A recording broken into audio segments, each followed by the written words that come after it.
What if demonic possession is not just a relic of the past, but a hidden reality influencing modern lives? The history of possession reveals a terrifying interplay between belief, psychology, and perhaps something far more sinister. The truth about demonic influence may be closer than you think. Today, we will explore the history and manifestations of demonic possession, delving into its cultural roots, psychological interpretations, and the unsettling possibility of genuine supernatural influence. From ancient exorcism rituals to modern-day cases, we'll examine the diverse forms possession has taken across cultures and throughout history. Understanding possession can shed light on the power of belief, the complexities of the human mind, and the enduring mystery of the unknown. You will learn about the most infamous cases of possession, the psychological disorders that mimic it, and the ongoing debate about the existence of demonic forces. We'll uncover the shocking similarities between ancient accounts and modern-day experiences, revealing the hidden patterns that connect them. Most people dismiss possession as mere superstition, but we'll explore the evidence that suggests there may be more to the story. This video seeks to understand the multifaceted nature of demonic possession, examining its historical, psychological, and spiritual dimensions, while inviting the audience to consider whether or not to believe in the idea. The question of whether demonic possession is real or imagined has profound implications for how we understand the human mind and our place in the universe. Now, it's understandable to be skeptical about claims of demonic possession, especially in a scientific age. Many have heard stories about the paranormal, and the topic of possession is one of the most prominent of them all. But even if you don't believe in demons, understanding the history and psychology of possession can offer valuable insights into the power of belief, the nature of mental illness, and the enduring human fascination with the dark side of the unknown. So, let's begin this deep dive into the shadows of the mind. So, let's delve further into this rabbit hole. To truly grasp the enduring power of demonic possession, we must first understand its origins and evolution. What if the way we perceive these dark forces has been shaped by centuries of cultural beliefs and religious practices? This section will trace the fascinating, often disturbing, journey of possession beliefs from ancient times to the medieval period, revealing how different cultures viewed these phenomena and even, in some cases, welcomed them. Get ready, because these revelations will challenge your understanding of good and evil. The roots of possession beliefs run deep, twisting through the ancient cultures of Mesopotamia, Egypt, and Greece. In these societies, the world was seen as teeming with spirits, both benevolent and malevolent, capable of influencing human affairs. Early demonology, a precursor to the more systematized beliefs we see later in history, wasn't always about terrifying, malevolent entities. For example, in Mesopotamia, demons could be both helpful and harmful, acting as intermediaries between gods and humans. The ancient Egyptians believed in a multitude of spirits that could cause illness or misfortune, but also offer protection. The Greeks had their own pantheon of deities and spirits, some of whom were associated with madness or ecstatic states that could be interpreted as a form of possession. Consider Pazuzu, the Assyrian and Babylonian demon with a grotesque face and wings. He was feared, yes, but also invoked for protection against other, more malicious spirits. These beliefs profoundly influenced early religious practices, shaping rituals of healing, protection, and exorcism. And what's truly astonishing is that some of these ancient concepts still resonate in modern demonology, a testament to the enduring power of these primal fears and beliefs. But what exactly is demonic possession? Demonic possession can be defined as the alleged control of a human body by a supernatural entity, traditionally one considered evil or malevolent. The key characteristics associated with possession often include dramatic changes in behavior, such as sudden fits of rage, uncharacteristic violence, or speaking in voices that don't match the individual's own. Speech patterns may shift, with the possessed individuals speaking in foreign languages they never learned or using archaic forms of expression.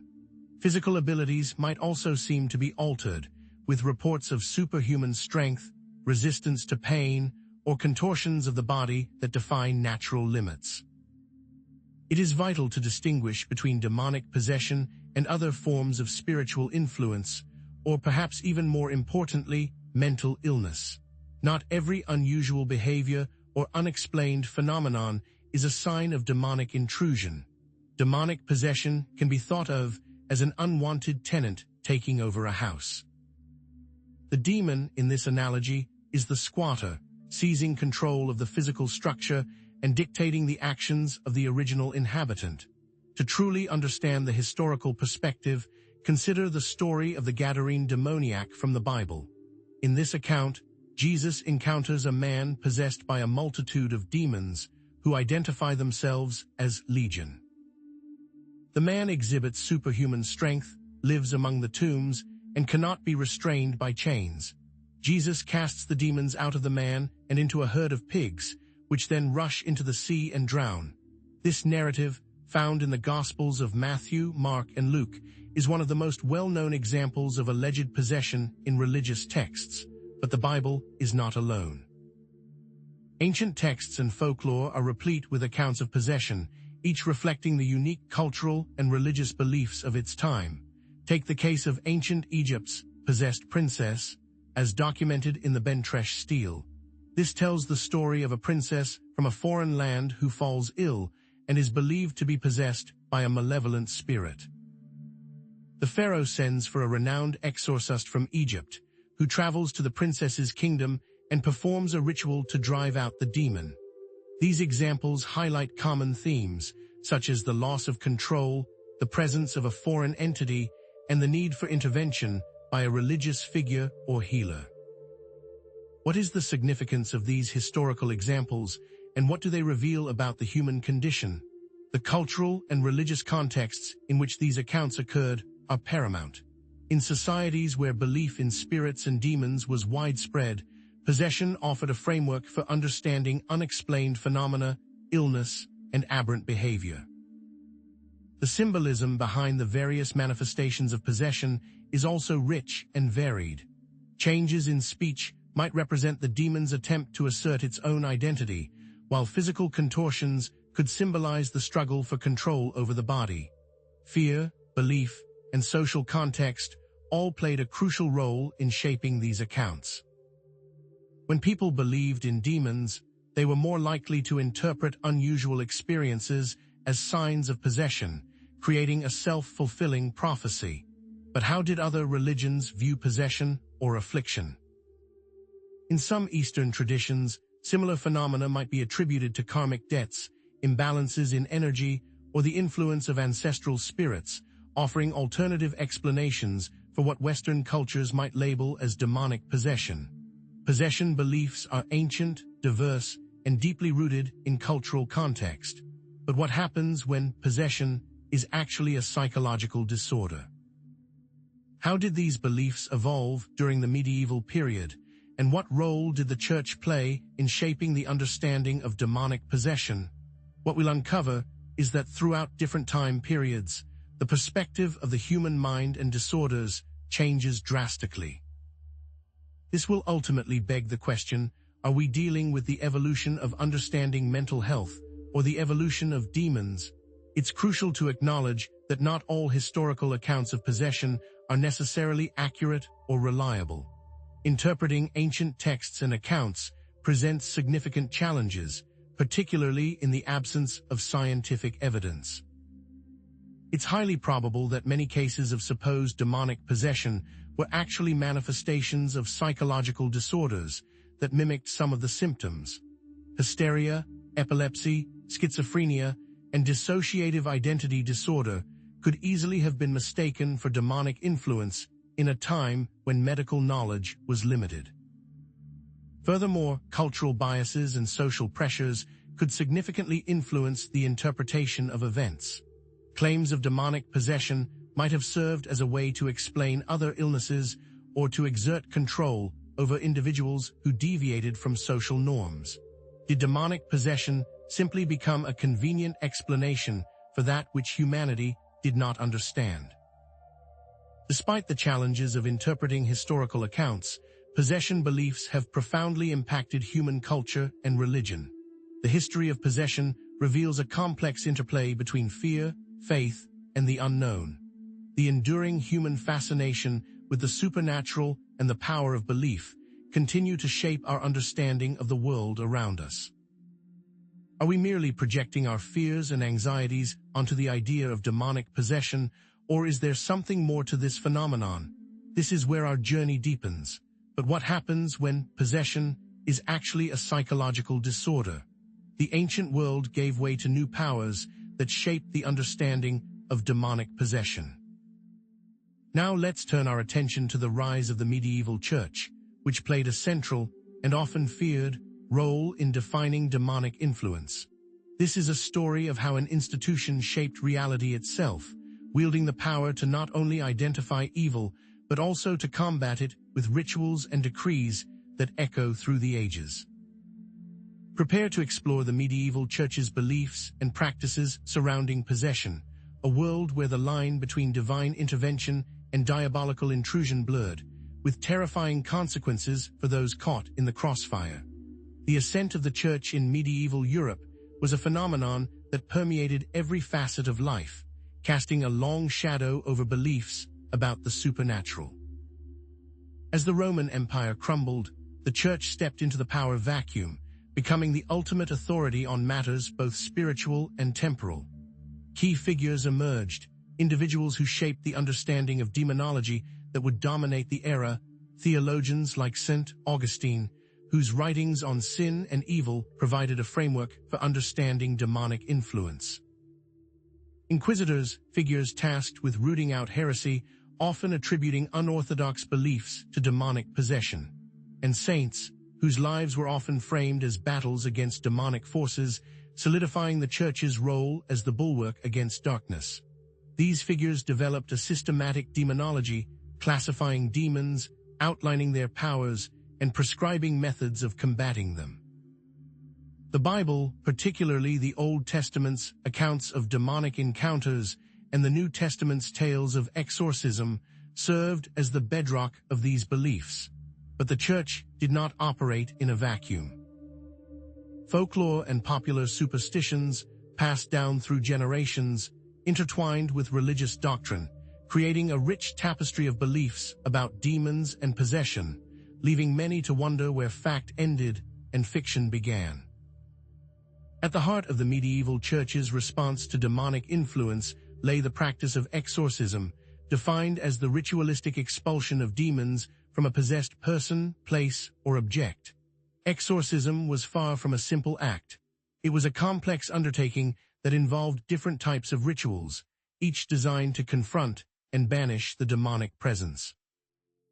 Prayers, often recited in Latin, formed the backbone of the exorcism rite, invoking divine assistance and appealing to higher powers to intervene. Incantations, specific formulas and commands were used to directly address the demon, demanding its departure in the name of God.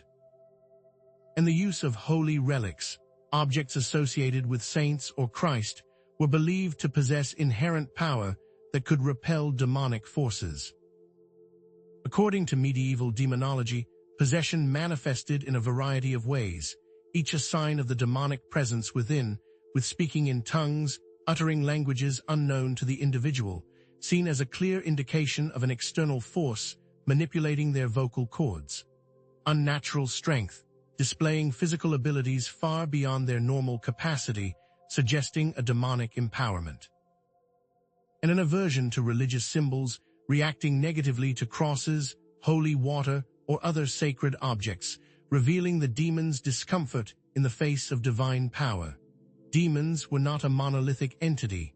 The church categorized them into a strict hierarchy, detailing their specific powers. Texts like the Ars Gotia and later the Malleus Maleficarum outlined this hierarchy, assigning ranks and attributes to various demons. Possession, in the medieval mind, was rarely random. It was attributed to specific causes: sin, a moral failing that weakened an individual's defenses, making them vulnerable to demonic attack. Witchcraft, the deliberate invocation of demonic forces, opening the door to possession, and even divine punishment, a test of faith or a consequence of widespread wickedness. Consider the STFE of St. Margaret of Antioch. Her story, a cornerstone of medieval hagiography, recounts her legendary battle with a dragon, a representation of the devil himself. According to the legend, while imprisoned for her Christian faith, Margaret was swallowed whole by the dragon, only to emerge unharmed when the cross she carried irritated the dragon's insides, causing it to burst open. This tale served as a powerful allegory of the triumph of faith over evil, reinforcing the Church's message that even the most formidable demonic forces could be overcome through unwavering belief. Historical accounts of exorcism rituals, meticulously recorded by priests and other religious figures, offer further insight into the medieval understanding of possession. These accounts detail the methods used, from the recitation of specific prayers to the application of holy relics, and the perceived outcomes, often described as the dramatic departure of the demon, accompanied by violent convulsions or other physical manifestations. Inquisitorial records, particularly those from the infamous witch trials, provide chilling examples of individuals accused of witchcraft and possession. These records, often filled with coerced confessions and fantastical accusations, reveal the paranoia and fear that gripped medieval society. Folklore and legends about demons and possession thrived in the medieval period. Stories of pacts with the devil, where individuals traded their souls for earthly power or knowledge, served as cautionary tales against succumbing to temptation. Haunted locations, places believed to be infested with demonic spirits, reinforced the belief in the ever-present threat of the supernatural. Medieval texts on demonology and exorcism, such as the Malleus Maleficarum, offer a detailed, if often disturbing, glimpse into the mindset of the era. These texts, written by theologians and inquisitors, provided a framework for identifying, diagnosing, and combating demonic possession, shaping the Church's response to what was perceived as a very real and present danger. These examples, each a product of its time, reveal the cultural and religious beliefs that shaped the understanding of possession in the Middle Ages. The use of religious objects in exorcism rituals, such as crosses, holy water, and relics, were not merely props. They were imbued with symbolic power, representing the divine forces that could repel demonic influence. Manifestations of possession, from speaking in tongues to physical contortions, were interpreted through a religious lens, seen as evidence of the demon's presence and its struggle for control over the individual's body and soul. But beyond the religious context, these examples also reveal the underlying role of power, authority, and social control. Accusations of possession could be used to silence dissent, punish nonconformity, or consolidate the Church's authority. Even today, concepts rooted in these medieval beliefs are still used in modern horror, such as demonic strength, aversion to religious symbols, or the need to perform an exorcism. In summary, the medieval Church served as the most influential force in shaping the understanding of demonic possession, and exorcism became its primary weapon against the encroaching darkness.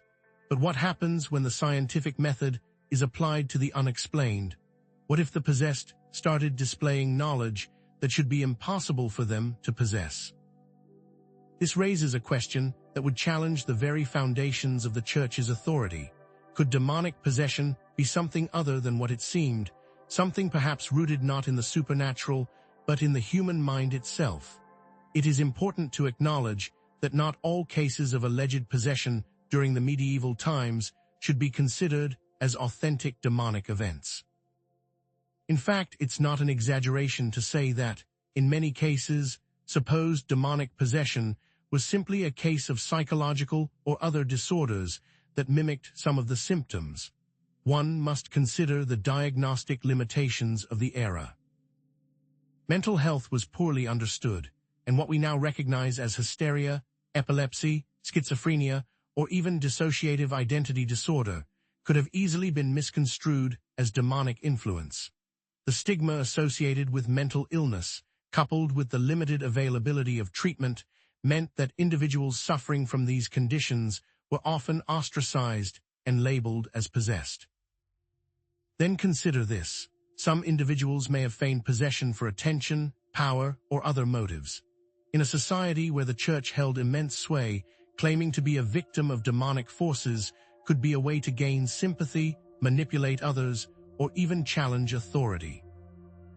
Social and political factors often influenced accusations of possession as well, using so-called possession as a means to silence dissent or persecute enemies.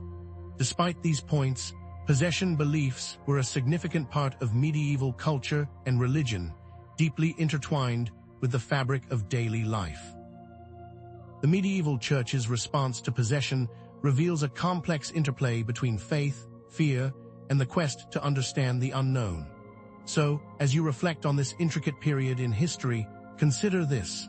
Does the medieval church's perspective on possession highlight a chapter of humanity's ignorance, or does it showcase the era's true spiritual defense against evil? But what happens when the demons of the medieval era become the disorders of the modern mind? Now, as we transition from the medieval church's all-encompassing authority, we enter a period of skepticism and nascent psychological explanations for what was once deemed demonic possession. Specifically, we'll explore how the age of reason and the rise of scientific inquiry began to challenge the long-held beliefs about demonic influence, creating a fascinating clash between traditional religious views and the emerging scientific understanding of human behavior. Prepare to journey through an evolving landscape of understanding where science and reason began to cast a new light on the shadows of the human mind. The Renaissance marked a profound turning point in intellectual history, shifting the focus from divine authority to human potential. This era witnessed a resurgence of interest in classical learning, with its emphasis on reason, logic, and empirical observation. Humanism, a philosophical stance that emphasized human agency and value, diminished the church's long-held sway over intellectual life. The Reformation, spearheaded by figures like Martin Luther, further challenged the Catholic Church's authority, leading to religious pluralism and a growing sense of skepticism. But the most significant shift came with the scientific revolution, with thinkers like Copernicus, Galileo, and Newton championing empirical observation, experimentation, and mathematical reasoning as the primary tools for understanding the natural world. Key figures such as René Descartes, with his emphasis on rational thought, cogito ergo sum, and Isaac Newton, with his laws of motion and universal gravitation, challenged traditional beliefs and paved the way for secular explanations of natural phenomena. As secularism gained ground, religious dogma began to lose its grip on explanations for natural events, opening the door for new ways of understanding the world and the human condition. What impact would this emerging worldview have on the understanding of demonic possession? With the rise of scientific inquiry came the emergence of psychological explanations for phenomena previously attributed to demonic possession. Conditions such as hysteria, melancholia, and epilepsy, once seen as signs of demonic influence, began to be reinterpreted through a medical and scientific lens. Hysteria, a condition characterized by a wide array of physical and emotional symptoms, ranging from convulsions and paralysis to anxiety and hallucinations, was often attributed to a wandering womb in women or nervous disorders in both sexes.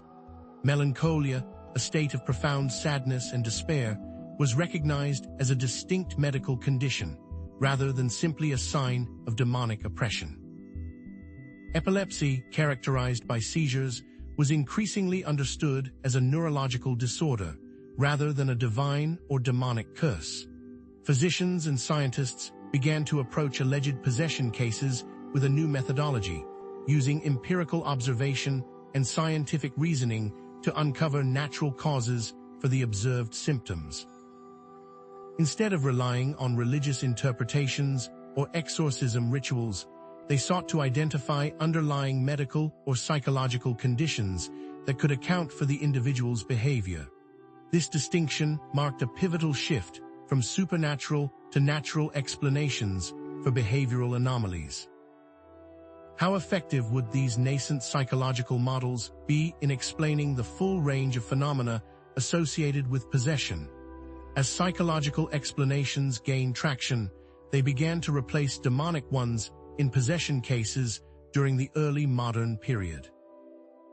Medical literature from the era provides accounts of physicians and scientists meticulously investigating alleged possession cases, seeking natural causes for the observed symptoms. For instance, in the well-documented case of the Loudun possessions in 17th century France, where a group of Ursuline nuns exhibited bizarre behaviors attributed to demonic influence, some contemporary observers, including physicians, began to offer alternative explanations, suggesting that the nuns were suffering from a combination of psychological distress, social pressures, and possibly even ergot poisoning, a fungal contamination of grain that can cause hallucinations and convulsions. Physicians examined patients exhibiting symptoms of possession, looking for physical ailments such as brain disorders, nervous conditions, or psychological trauma. They carefully documented their observations, seeking patterns and correlations that could point to natural causes. The shift from supernatural explanations to natural ones was not always immediate or universally accepted, but it marked a significant turning point in the understanding of human behavior. Can we be certain that all historical cases of alleged possession were simply misdiagnosed psychological disorders? The shift from faith-based to reason-based explanations for possession reflected a broader change in worldview, mirroring the rise of scientific inquiry and Enlightenment ideals. The rise of psychological explanations symbolized a new emphasis on human agency, reason, and the power of observation, even as it created a new problem: mental illness. Instead of attributing unusual behaviors to external demonic forces, scientists and physicians began to explore the inner workings of the human mind, seeking natural causes for mental and emotional disturbances. The impact of this shift on religious institutions and popular beliefs about the supernatural was profound. As scientific explanations gained credibility, they challenged the Church's authority as the sole interpreter of reality. The rise of psychological explanations for possession can be connected to broader trends in intellectual history and the development of modern science. As scientific methods gained prominence, they provided a new framework for understanding the world, one that emphasized empirical evidence, rational inquiry, and the search for natural laws. The shift had significant social and cultural implications, impacting how individuals understood themselves, their relationships with others, and their place in the cosmos. How might this newfound understanding of the human mind impact the methods used to treat those believed to be possessed? In summary, the early modern period witnessed a rise in skepticism, scientific inquiry, and psychological explanations for phenomena previously attributed to demonic possession. But what happens when modern science reaches its limits? What happens when science can't explain every case? We will explore just that in the next section, the debate between religious and scientific perspectives in modern-day cases of alleged possession. The limitations of the scientific method in addressing certain phenomena opens the door for discussion of belief and faith, especially in cases that defy conventional explanation. Despite the rise of scientific explanations, belief in demonic possession persisted in some circles during the early modern period. The limitations of early psychological models, the enduring power of religious beliefs, and social factors all contributed to the persistence of supernatural explanations. Early psychological models were still rudimentary, lacking the sophistication and nuanced understanding of the human mind that would develop in later centuries.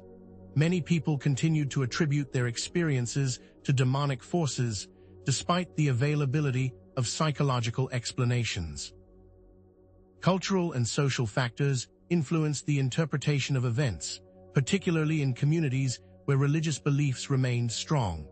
The phenomenon of spiritual warfare, the belief that Christians are engaged in a constant battle against demonic forces, actively resisted the encroachment of scientific explanations, fortifying the walls of tradition against the tide of reason. Despite the continued belief in demonic possession among some groups, there was a significant shift towards skepticism and psychological explanations during the early modern period.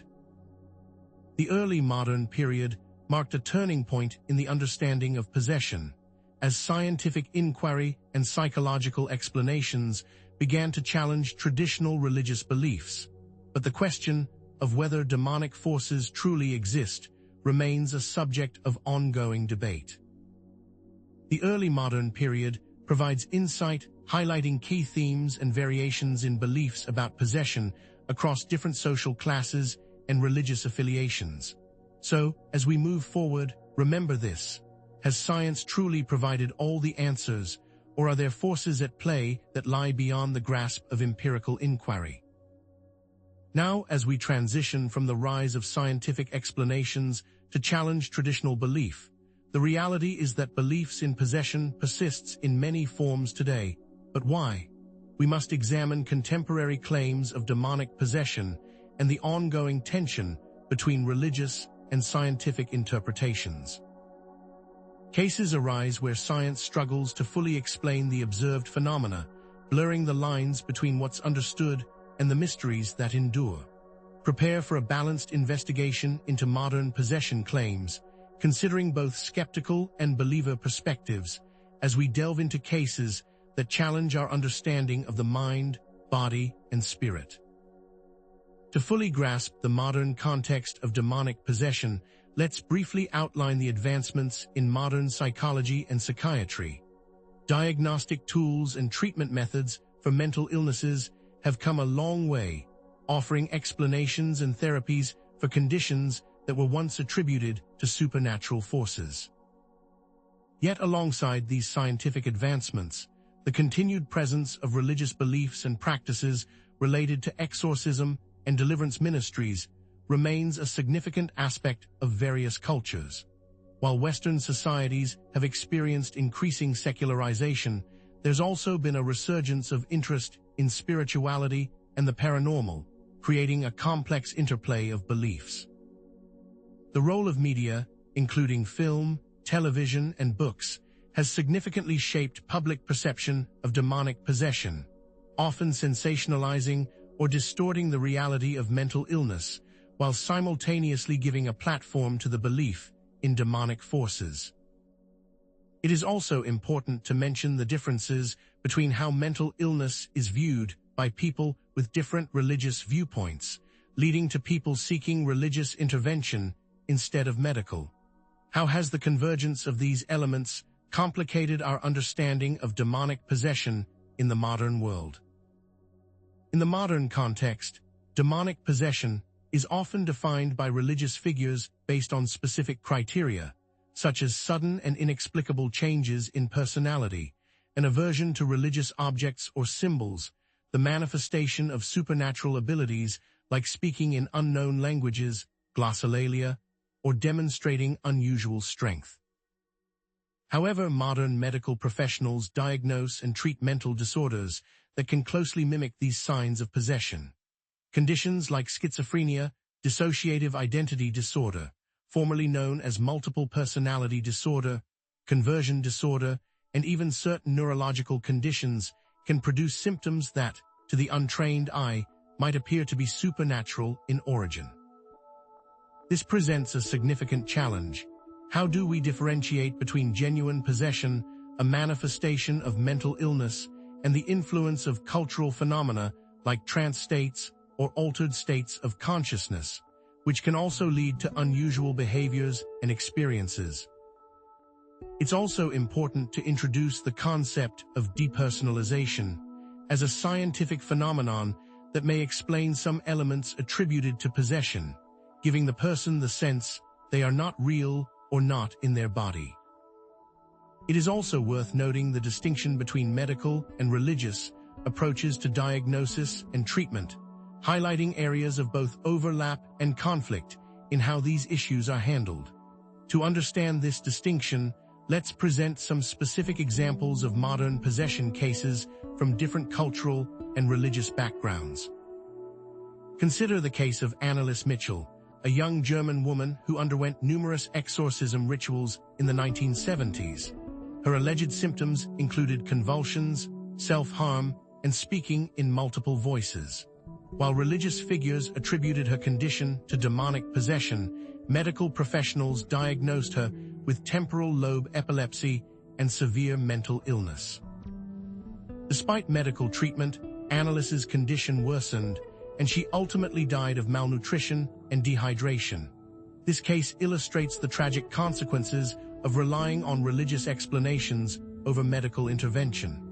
Now, consider the contrasting case of a woman in the Philippines who exhibited similar symptoms, including aversion to religious icons and speaking in tongues. In this case, medical professionals initially suspected a mental disorder. However, after extensive evaluation, they were unable to find any evidence of a known psychological condition.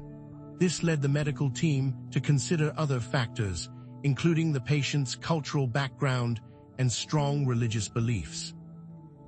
After collaboration with religious leaders, the woman underwent a series of traditional healing rituals, which she claimed resulted in the alleviation of her symptoms. The varying interpretations of these cases highlight the complexities involved in diagnosing and treating individuals exhibiting possession-like symptoms. Let us analyze the cultural and religious factors that contribute to the persistence of possession beliefs in the modern world. In many cultures, belief in spirits, demons, and other supernatural entities remains deeply ingrained, passed down through generations via folklore, religious teachings, and family traditions.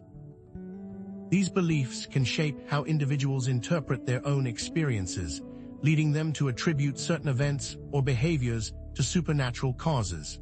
The symbolism and meaning behind the various manifestations of possession also vary across cultures, reflecting different understandings of the spiritual world and the relationship between humans and supernatural forces. From a psychological perspective, possession beliefs may offer a framework for understanding and coping with personal distress, providing a sense of meaning and control in the face of difficult or traumatic experiences. The role of suggestion, belief, and social context cannot be overstated in shaping the experience of possession and exorcism. Individuals who believe they are possessed may unconsciously exhibit behaviors and symptoms that align with their cultural expectations. Exorcism rituals, which often involve intense emotional displays and heightened states of suggestibility, can further amplify these effects, creating a self-fulfilling prophecy. Modern possession cases are complex and multifaceted, with no easy answers. So what happens when both science and faith fall short? As we move forward, we will explore the possibility of a truly supernatural element. However, the limits of our current understanding leave room for the existence of things we cannot currently explain. This raises the question, what happens when science and religion both fail to provide a sufficient explanation? It's important to acknowledge the potential for misdiagnosis in both medical and religious contexts. Mental health professionals, despite their best efforts, may sometimes misdiagnose or fail to recognize subtle symptoms of certain conditions, especially when cultural factors or religious beliefs are involved. On the other hand, religious figures may misinterpret symptoms of mental illness as signs of demonic possession, leading to inappropriate or harmful interventions. The limitations of psychological models in fully explaining certain phenomena also need to be considered. Some cases of alleged possession involve sudden personality changes, the acquisition of new languages, or the manifestation of physical symptoms that seem to defy conventional medical explanations. While psychological models can provide valuable insights into the underlying mechanisms of these phenomena, they may not fully account for all aspects of the experience. Additionally, some individuals may consciously or unconsciously mimic symptoms of possession for attention, manipulation, or other motives, falling into the realm of Munchausen's syndrome, where individuals feign illness for psychological gain. Cultural biases and social pressures can also influence the interpretation of events, particularly in communities where possession beliefs are strong. Despite the potential for misinterpretations and other factors, possession beliefs remain a significant part of modern culture and religion. The modern-day understanding of possession reveals a complex interplay between science, religion, culture, and the enduring human quest to understand the mysteries of the mind and the universe, showing that there's much more to the world than many believe. Now, as we find ourselves at this intersection of belief and knowledge, what if some cases cannot be explained away so easily? As we find ourselves at this intersection of belief and knowledge, the question remains, what if some cases cannot be explained away so easily? What if both science and faith genuinely fall short? This leads us to the most perplexing and unsettling aspect of demonic possession, those rare instances where conventional explanations simply do not suffice, where the boundaries of both scientific understanding and religious dogma are challenged. This section will focus on exploring these anomalies, cases that defy easy categorization and hint at the possibility of something truly unknown, a realm where the rules of reality, as we understand them, may not apply. Before delving into these enigmatic cases, it's crucial to acknowledge the inherent limits of current scientific understanding. While science has made tremendous strides in explaining the natural world, there are still fundamental mysteries that elude us. Consider the observer effect in quantum physics, where the act of observation influences the outcome of an experiment, suggesting that consciousness may play a role in shaping reality at the subatomic level. Or take the hard problem of consciousness, the question of how subjective experience arises from physical matter. These concepts illustrate that our understanding of reality is far from complete. Similarly, religious and spiritual experiences are inherently subjective, varying greatly across cultures and belief systems. What one culture considers demonic, another may consider divine. Historically, phenomena once attributed to supernatural forces, such as electricity or the spread of disease, were later explained by scientific advancements. It is important to stay open to the possibility of possibilities outside the bounds of our currently accepted scientific or religious paradigms. What then constitutes a possession case that defies both scientific and religious explanations? Such a case would involve an individual exhibiting symptoms traditionally associated with possession's sudden personality changes, aversion to religious objects, the manifestation of unusual abilities, but where extensive medical and psychological evaluations have ruled out known mental illnesses, and where traditional religious rituals, such as exorcism, have proven ineffective. For such a case to be considered genuinely anomalous, it would require well-documented evidence, multiple independent verifications, and a complete lack of conventional explanations. This might include the sudden acquisition of knowledge or skills, such as speaking a language the person never learned, xenoglossy, physical manifestations that defy known laws of physics, or consistent reporting of subjective experiences that cannot be attributed to suggestion or hallucination. These cases go beyond being merely unexplained and actively defy existing models. Consider the well-documented case of a woman known as Julia, studied extensively by Dr. Richard Gallagher, a board-certified psychiatrist and professor at New York Medical College. Julia presented with symptoms of demonic possession, including speaking in different voices, displaying knowledge of events she could not have known, and exhibiting extreme aversion to religious Dr. Balls. Dr. Gallagher, a man of faith himself, initially approached the case with skepticism, but after conducting thorough psychiatric evaluations and consulting with other medical professionals, he concluded that Julia's symptoms could not be explained by any known mental illness.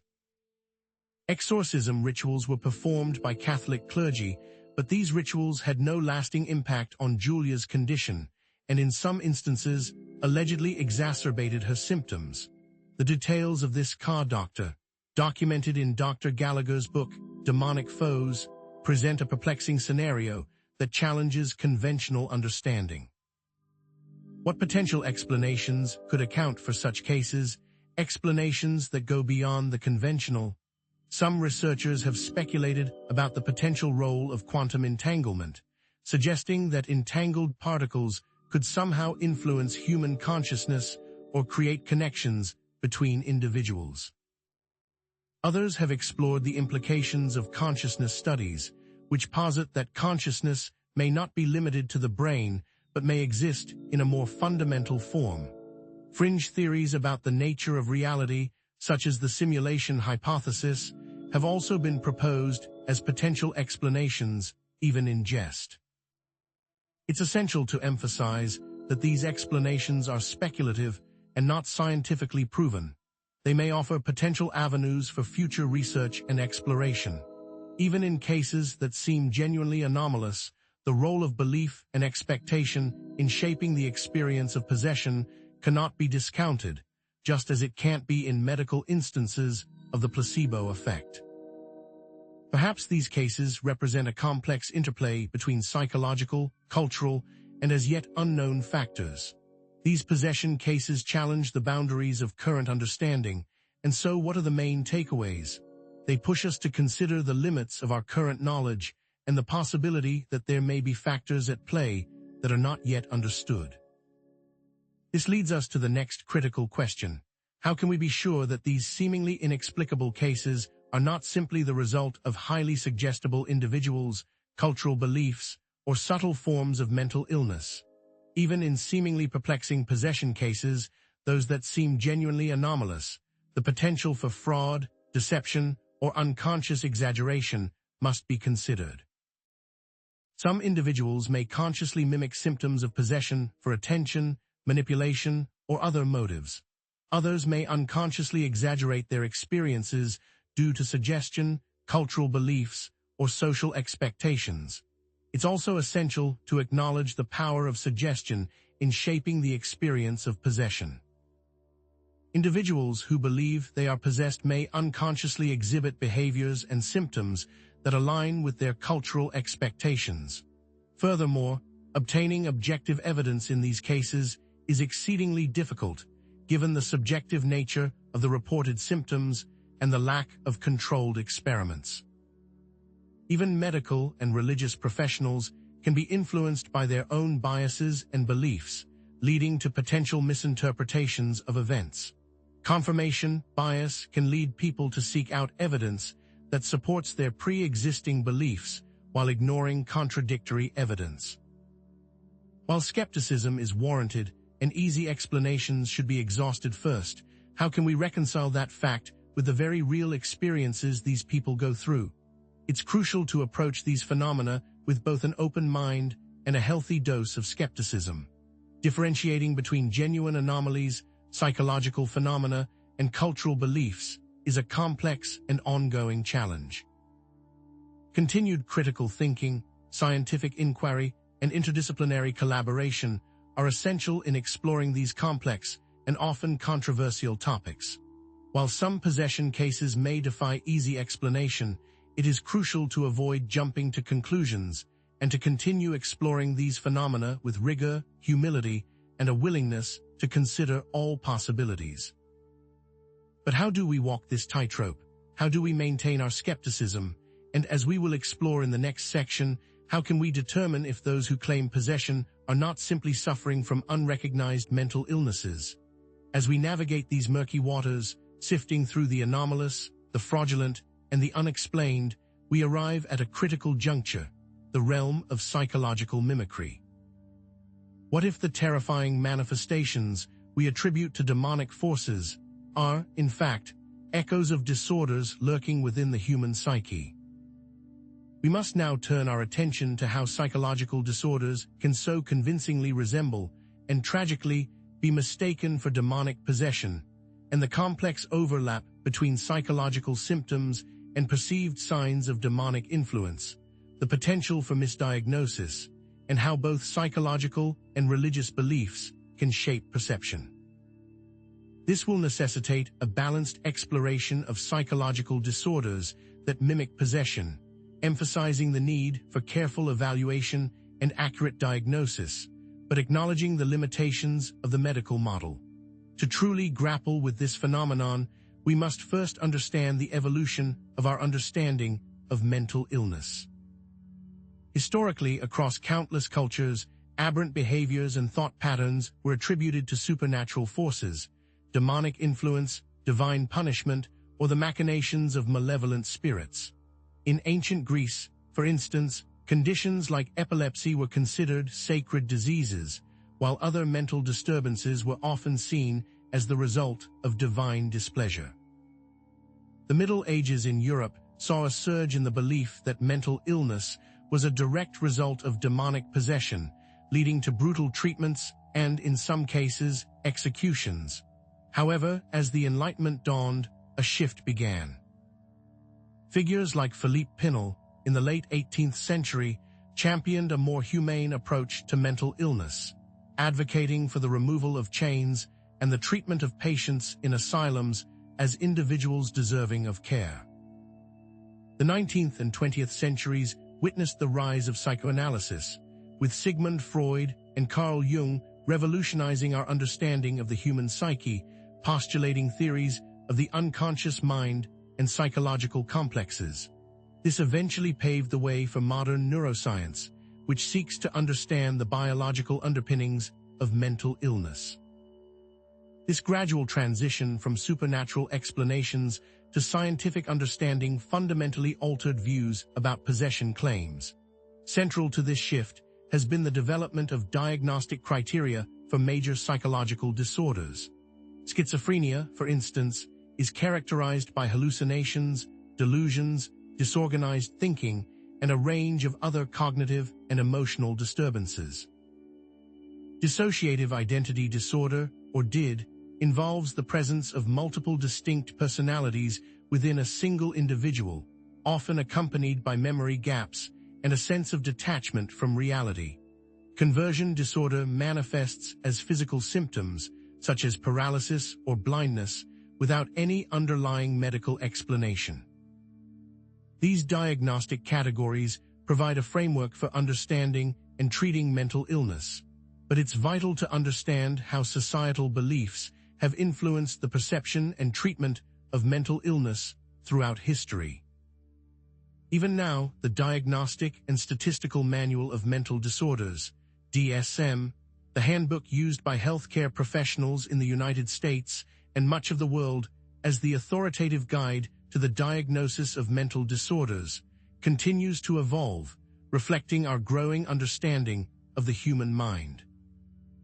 So what specific symptoms associated with these disorders can be misinterpreted as signs of demonic influence? In schizophrenia, auditory hallucinations or hearing voices can be easily mistaken for demonic entities speaking to the individual. Delusions, such as the belief that one is being persecuted by unseen forces, can further fuel the perception of possession.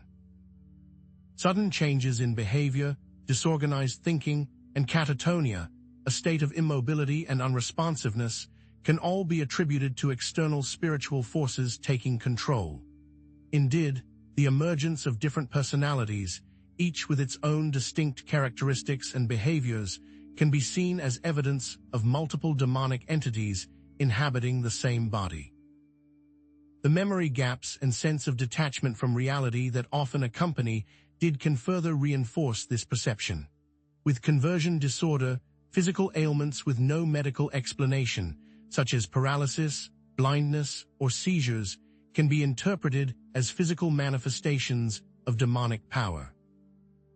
Moreover, the psychological mechanisms underlying these disorders, such as trauma, stress, and genetic predisposition, and how suggestibility and cultural beliefs can exacerbate symptoms also need to be investigated. The human mind is remarkably complex, and how we process information, especially under duress, is still not fully understood. Consider, for instance, the case of a young woman brought to a psychiatric ward exhibiting violent outbursts, speaking in tongues, and claiming to be tormented by demons. Initially, her family and community were convinced she was possessed. However, after a thorough evaluation, psychiatrists diagnosed her with schizophrenia. Her auditory hallucinations manifested as voices telling her she was evil and needed to be punished. Her delusions centered around the belief that she was being targeted by demonic forces. With appropriate medication and therapy, her symptoms gradually subsided, and she was able to regain control of her life.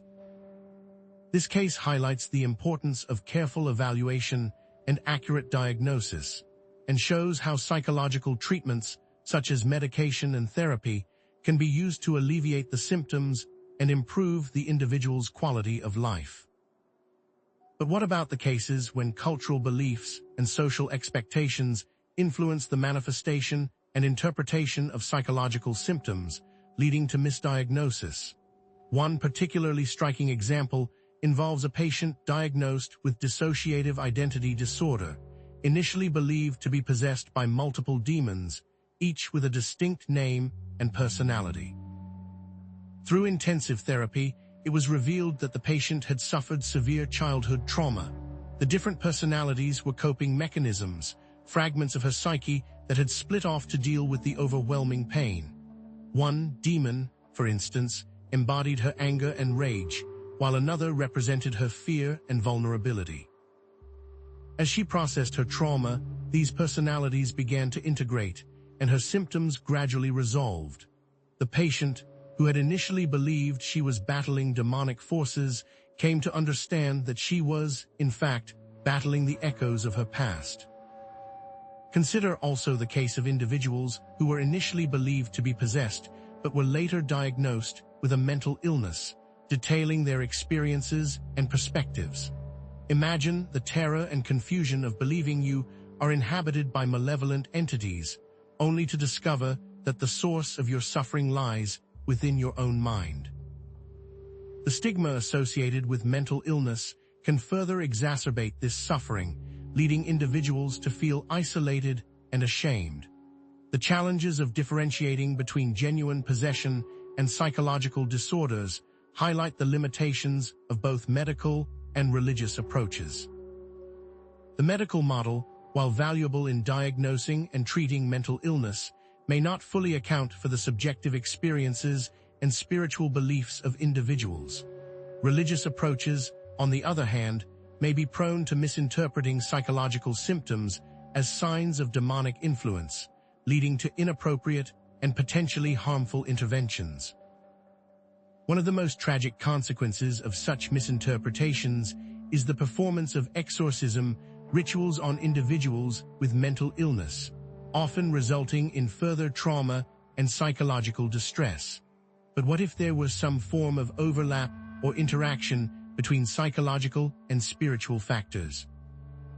It's essential to interpret the cultural and social factors that contribute to the misinterpretation of psychological symptoms as signs of demonic influence, and to connect the discussion to broader themes of mental health awareness, cultural understanding, and the importance of critical thinking.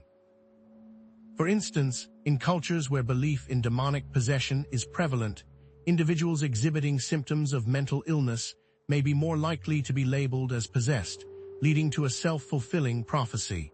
This can be further compounded by social expectations, where individuals may unconsciously exhibit behaviors and symptoms that align with cultural beliefs about possession. We need a balanced approach that acknowledges both the scientific and the spiritual perspectives. Therefore, psychological disorders can closely resemble and be mistaken for demonic possession, highlighting the need for careful evaluation and accurate diagnosis. But how do cultural beliefs shape the experience of possession, influencing the symptoms, the diagnosis, and the treatment? We are now entering into a new phase, But how do cultural beliefs shape the experience of possession, influencing the symptoms, the diagnosis, and the treatment? What we'll discover next is even more shocking. It's essential to acknowledge that some individuals genuinely believe they are possessed, even after being diagnosed with a mental illness. Personal belief and subjective experience play a significant role in shaping the interpretation of events. Some religious traditions view mental illness as a form of spiritual affliction or demonic influence, leading to different approaches to treatment. This can result in a reluctance to seek medical help, leading individuals to seek alternative explanations for their symptoms. The stigma associated with mental illness can compound the issue, making it even more challenging for individuals to seek appropriate care. Consider cases where individuals report feeling both psychological distress and a sense of spiritual oppression, suggesting a complex interplay between mental health and religious belief. How do we navigate these intricate layers of experience? While psychological disorders can mimic demonic possession, approaching these cases with empathy, understanding, and a commitment to providing appropriate care and support is crucial, acknowledging both psychological and spiritual dimensions. While skepticism is warranted, we must acknowledge that for those experiencing these phenomena, the internal experience is very real. So, as you consider the interplay of these factors, are we any closer to distinguishing the truly inexplicable from the readily explainable? What ancient cultural beliefs will we unearth next? But what if the very nature of possession, its symptoms, its terrors, is not some universal constant, but rather a reflection of the cultural lens through which it is perceived? We now turn our attention to the powerful role that cultural beliefs and social contexts play in shaping the manifestation, interpretation, and treatment of what we call demonic possession. What becomes clear upon closer examination is the sheer diversity of possession experiences across different cultures, experiences which powerfully demonstrate the ability of belief systems to mold reality itself, and the ways that those systems create varying manifestations. To truly grasp the influence of culture, it's essential to understand the development of anthropology, the study of humanity. From its inception, anthropology grappled with the challenge of understanding different cultures without imposing ethnocentric biases, the tendency to view other cultures through the lens of one's own. The core principle of cultural relativism emerged as a crucial tool, advocating that beliefs and practices should be understood within their specific cultural context, free from judgment or comparison to other cultures. This is not to say all practices are acceptable, however, that judgment must always follow understanding. Consider the concept of culture-bound syndromes, mental illnesses or behavioral patterns that are specific to certain cultures or regions, such as amok in Southeast Asia, characterized by sudden outbursts of violence or hysteria, once common in Western societies and associated with repressed female sexuality. Moreover, the spread of Western psychological concepts and medical interventions, often driven by colonialism and globalization, has frequently resulted in the suppression of traditional healing practices, raising complex questions about cultural imperialism and the imposition of Western perspectives on diverse belief systems. Even the distinction between collectivist and individualistic cultures plays a role. In collectivist societies, mental distress may be expressed through social disharmony or spiritual imbalance, while in individualistic societies, it is more often framed as a personal failing or psychological disorder. Anthropologists such as I.M. Louise, known for his work on ecstatic religion and spirit possession, and Erica Berguignan, who studied altered states of consciousness cross-culturally, have been instrumental in highlighting the diverse ways in which possession beliefs are understood and experienced around the world. Cultural relativism, at its heart, is the understanding that beliefs and practices must be viewed within their own cultural context, without imposing external judgments or comparisons. Social constructionism takes this further, positing that reality itself is not an objective truth, but is actively constructed through social interactions, language, and shared beliefs. These frameworks are crucial for understanding how cultural beliefs shape the symptoms attributed to possession. For instance, in some cultures, possession may manifest as specific behaviors, such as speaking in tongues, entering trance states, or performing superhuman feats, while in others, it may involve physical manifestations like convulsions, self-mutilation, or unexplained illnesses, each reflecting the values, fears, and social structures of that particular culture. Crucially, these beliefs also shape the interpretation of possession, determining whether it is seen as a sign of divine favor, a punishment for wrongdoing, a form of mental illness, or a manifestation of social tensions. Finally, cultural beliefs dictate the appropriate treatment for possession, ranging from exorcism rituals and traditional healing practices to medical interventions and psychological therapies. To illustrate the profound influence of cultural beliefs on possession, consider the diverse examples found across the globe. In Haitian voodoo, possession is a central element of religious practice, where spirits known as Loa are believed to temporarily inhabit the bodies of devotees, using them as vessels to communicate with the living and offer guidance or assistance. During voodoo ceremonies, individuals may enter trance states, exhibiting dramatic changes in behavior and personality as they become ridden by the Loa, performing specific rituals and dances associated with the particular spirit possessing them. Anthropological studies have documented these experiences in detail, highlighting the intricate relationship between the possessed individual, the spirit, and the community.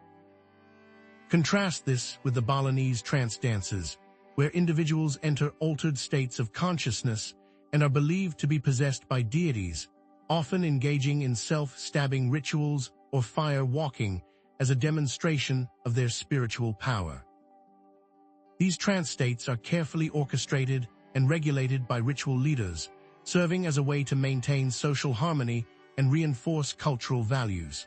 Spirit possession is also prevalent in many African cultures, where ancestors or other spirits are believed to communicate through living individuals, providing guidance, warnings, or blessings to their descendants.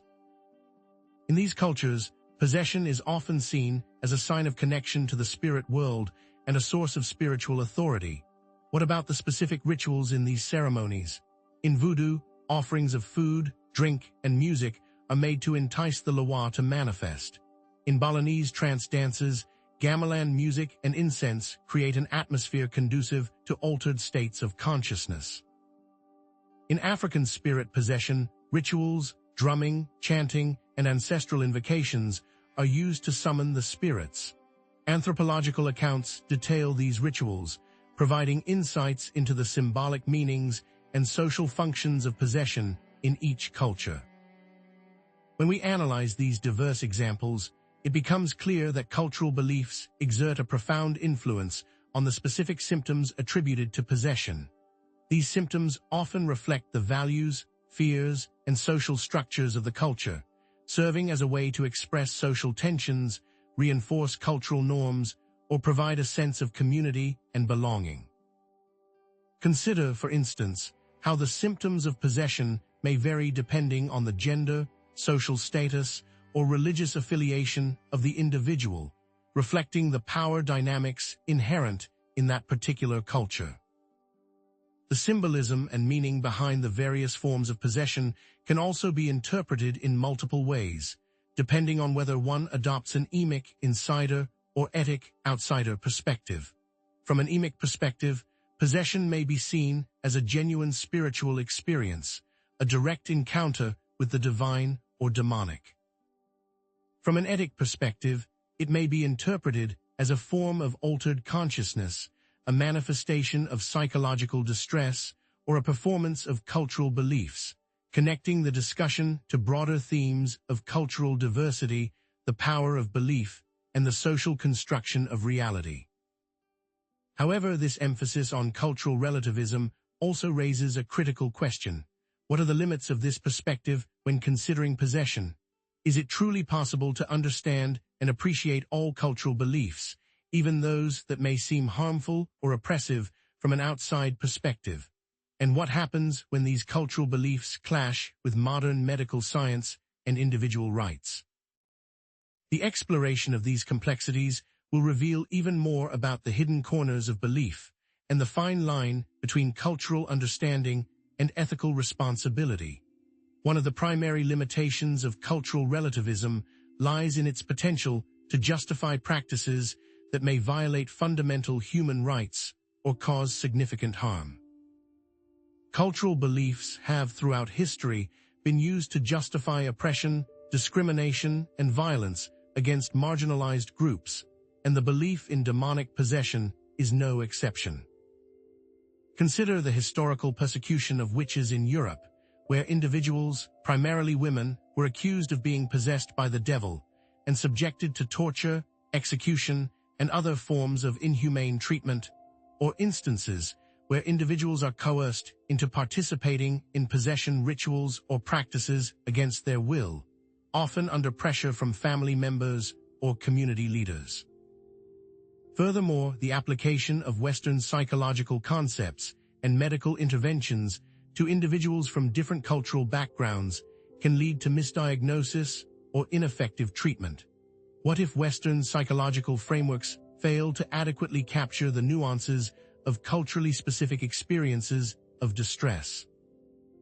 It's essential to cultivate cultural competence in mental health care, ensuring that practitioners are aware of and sensitive to the cultural beliefs and practices of their patients, and that they approach these cases with humility, respect, and a willingness to learn from diverse perspectives.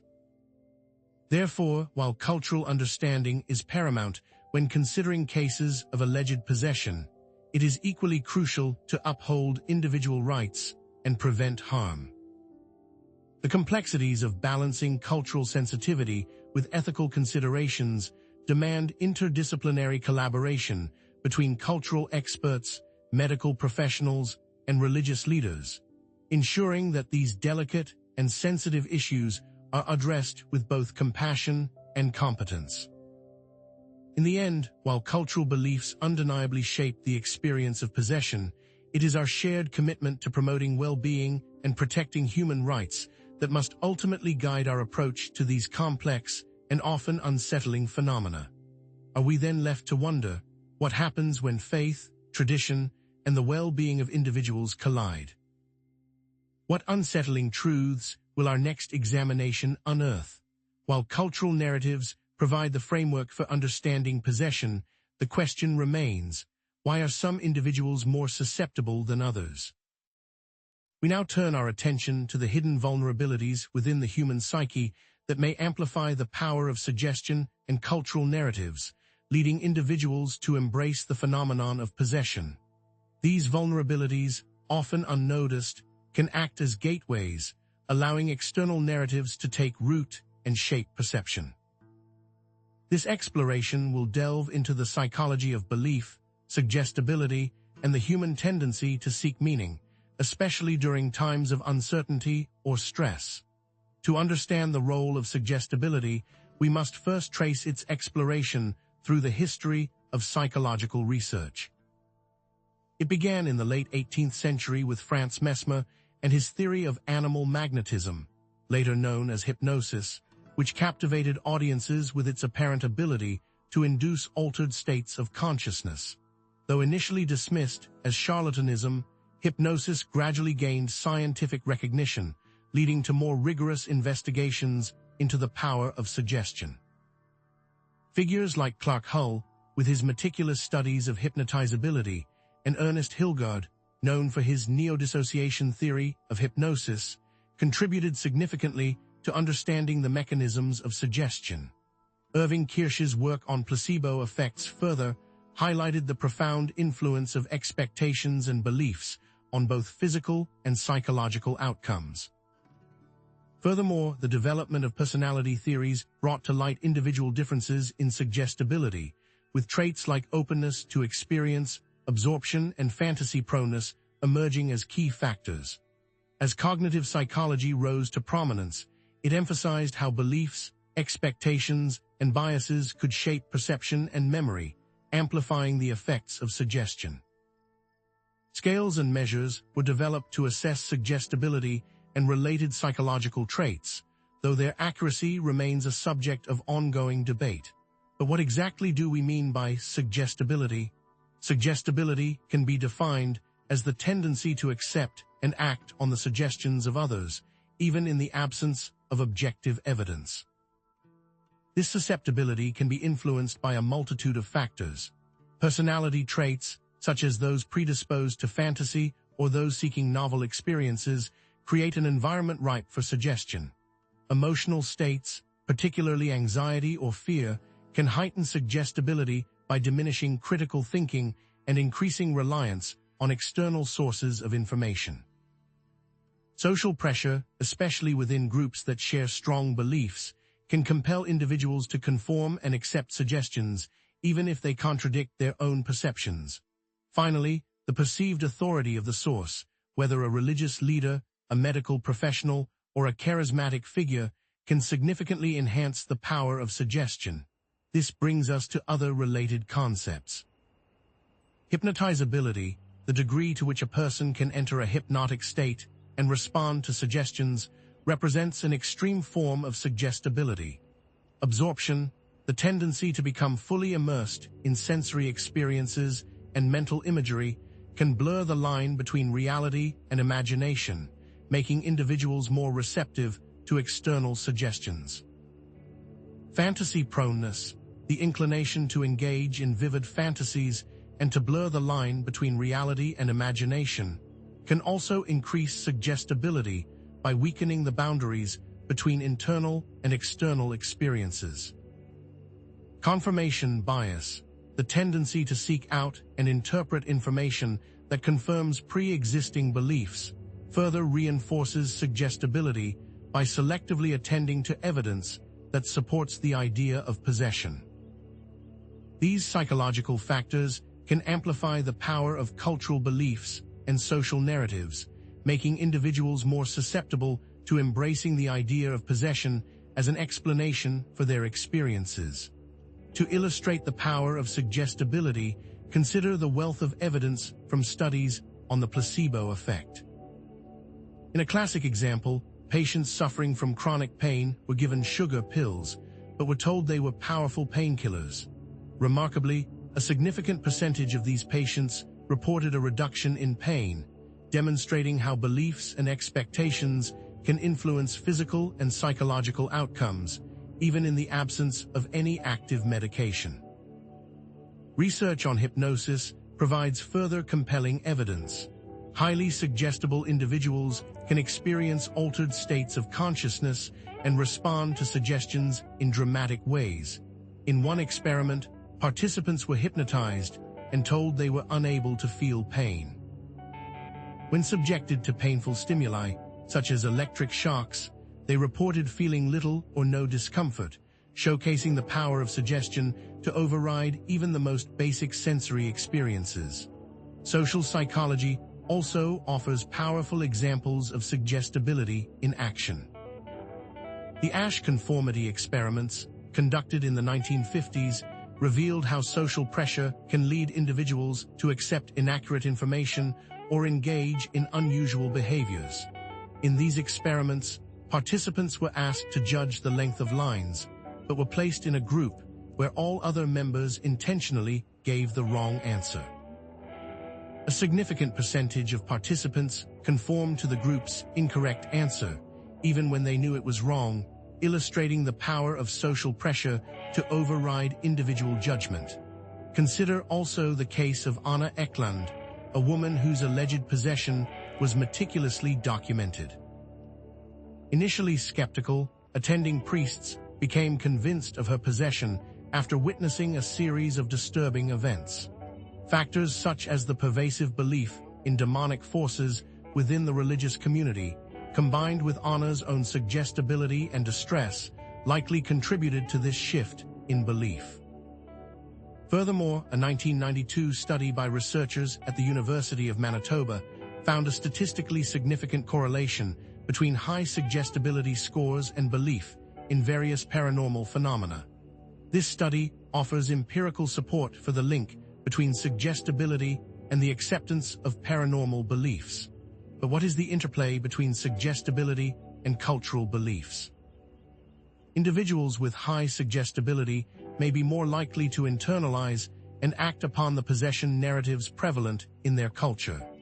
This can lead to the manifestation of culturally specific symptoms and behaviors associated with possession, creating a feedback loop that reinforces both the belief and the experience. Therefore, individuals with certain personality traits or psychological vulnerabilities may be more likely to embrace the idea of possession as an explanation for their experiences.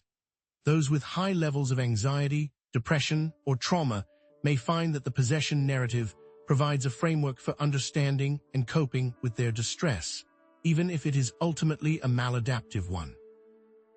The use of psychological knowledge to understand and potentially influence beliefs about possession raises complex ethical implications. Is it ethical to use psychological techniques to challenge or alter someone's deeply held beliefs about possession, even if those beliefs are causing them distress? Is it possible to do so without infringing on their autonomy or religious freedom? Moreover, it's important to acknowledge that the same evidence can be interpreted in multiple ways.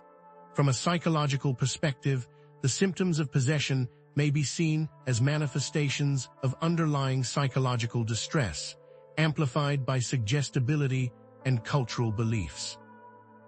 However, from a spiritual perspective, these same symptoms may be interpreted as evidence of genuine demonic influence, highlighting the possibility of overlap or interaction between psychological and spiritual factors.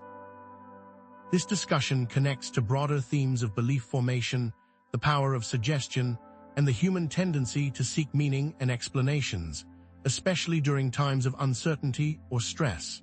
When faced with inexplicable events or overwhelming emotions, individuals may turn to possession narratives as a way to make sense of their experiences and find a sense of control. In essence, suggestibility and related psychological factors can indeed make individuals more prone to embrace cultural beliefs about possession. But is it possible that a genuine openness to spiritual or paranormal experiences, rather than simply psychological vulnerability, can also increase susceptibility to possession beliefs? The next section promises a deeper exploration into the role of genuine spiritual inclination. Are psychological factors truly the only gateway, or might something more be at play? Of course, not all individuals who believe in possession are necessarily highly suggestible or psychologically vulnerable. Personal experiences, such as witnessing events that defy conventional explanation, can also play a significant role in shaping beliefs about the paranormal. Social networks and cultural traditions can further reinforce these beliefs, creating a sense of community and shared understanding. Some individuals may have genuine reasons for their beliefs, based on their own lived experiences and interpretations of the world around them. It is also worth noting that suggestibility is not a fixed trait.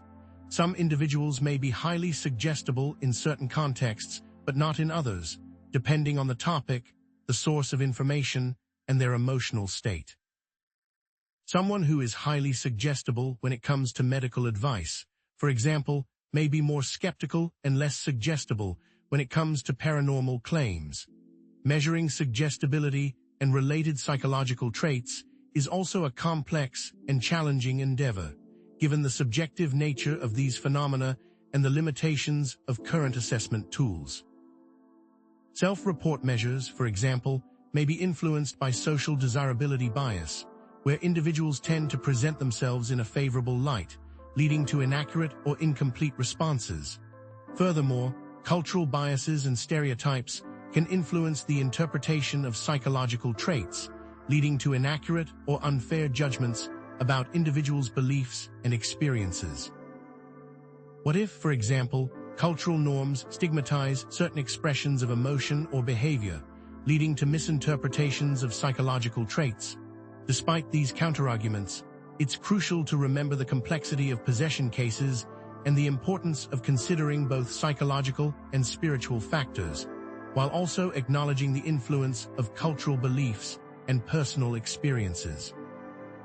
Synthesizing the information presented, it becomes clear that differentiating between psychological vulnerabilities, genuine spiritual experiences, and cultural beliefs about possession is a significant challenge, one that requires careful consideration of all available evidence.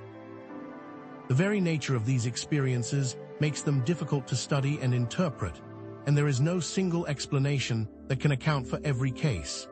Interdisciplinary collaboration between psychologists, religious leaders, and cultural experts is essential in addressing these complex and sensitive issues, ensuring that individuals are treated with respect, compassion, and understanding. Therefore, while psychological factors can play a significant role in shaping beliefs about possession, it is crucial to approach these cases with empathy, understanding, and a willingness to consider all possibilities, acknowledging both psychological and spiritual dimensions. But what if there are also patterns of spiritual receptivity that make certain people more vulnerable to specific forces? While psychological factors undeniably play a significant role in shaping susceptibility to possession beliefs, could there be another dimension at play? What if an individual's genuine openness to spiritual or paranormal experiences, entirely separate from any underlying psychological vulnerability, makes them more receptive to the narratives of demonic influence? The possibility remains that those actively seeking spiritual truths, the true believers, might be more vulnerable to misinterpreting their experiences within a possession framework than the merely suggestible, a notion that challenges conventional assumptions and invites a deeper exploration. To understand this dynamic, we must briefly traverse the historical landscape of spiritualism and paranormal research. From the sensational seances of the Fox sisters in the mid-19th century to the establishment of parapsychology as a field of scientific inquiry in the 20th, the exploration of the spiritual realm has captivated and divided society. The emergence of near-death experiences, NDEs, vividly recounted by individuals who have skirted the edge of mortality, has further fueled beliefs about the afterlife and the continuity of consciousness. Coupled with the rise of New Age spirituality, emphasizing personal spiritual exploration and alternative belief systems, these movements have collectively shaped modern attitudes toward the spiritual realm, influencing how individuals perceive and interpret unusual or unexplained phenomena. Figures like William James, a pioneering psychologist who explored the validity of religious experiences, and Raymond Moody, whose book, Life After Life, popularized the study of NDEs, stand as pivotal figures in this ongoing exploration of the spiritual frontier. But what exactly do we mean by spiritual openness, and how does it differ from mere gullibility or psychological suggestibility? Spiritual openness can be defined as a willingness to consider and explore spiritual or paranormal experiences, even in the absence of conclusive scientific evidence. It involves an acceptance of the possibility that there may be realities beyond the realm of our everyday perception, a curiosity about the mysteries of existence, and a willingness to entertain unconventional beliefs. A related concept is paranormal belief, which involves the acceptance of phenomena that violate the known laws of nature or fall outside the realm of scientific understanding, such as extrasensory perception, ESP, ghosts, telekinesis, and other extraordinary occurrences. Adding another layer of complexity is the concept of boundary thinness, a psychological construct describing individuals with less rigid boundaries between reality and fantasy, or between the self and others. Those with thinner boundaries may be more prone to unusual or intense spiritual and paranormal experiences, blurring the lines between the internal and external worlds. It is vital to distinguish between healthy spiritual exploration and potentially harmful obsessions or or delusions related to the paranormal. While a genuine seeker may approach spiritual exploration with curiosity and discernment, an individual struggling with psychological distress may become fixated on paranormal beliefs as a way to cope with their anxieties or fears. Crucially, spiritual openness must be differentiated from psychological conditions like psychosis, where individuals experience a distorted perception of reality and may exhibit disorganized thinking and behavior. Consider, for example, the wealth of findings from studies on near-death experiences, NDEs. Researchers have identified common themes and transformative effects reported by experiencers, including feelings of peace, out-of-body sensations, encounters with deceased loved ones, and profound insights into the nature of reality. These experiences often lead individuals to embrace unconventional beliefs about the afterlife and the interconnectedness of all things, strengthening their spiritual convictions. While scientific verification of mediumship and psychic phenomena remains a challenge, the persistence of anecdotal evidence cannot be ignored.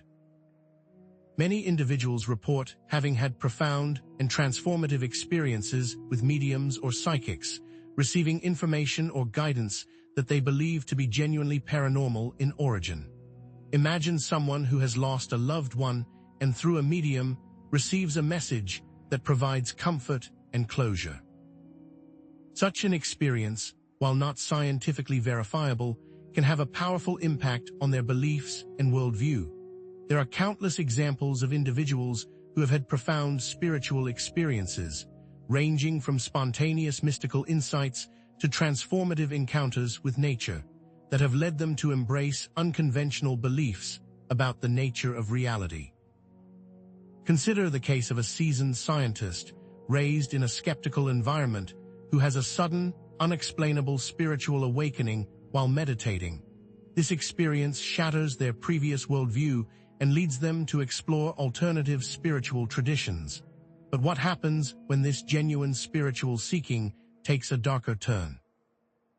Imagine a case study of someone who initially sought spiritual enlightenment through meditation and energy work, but later became convinced that they were under demonic attack.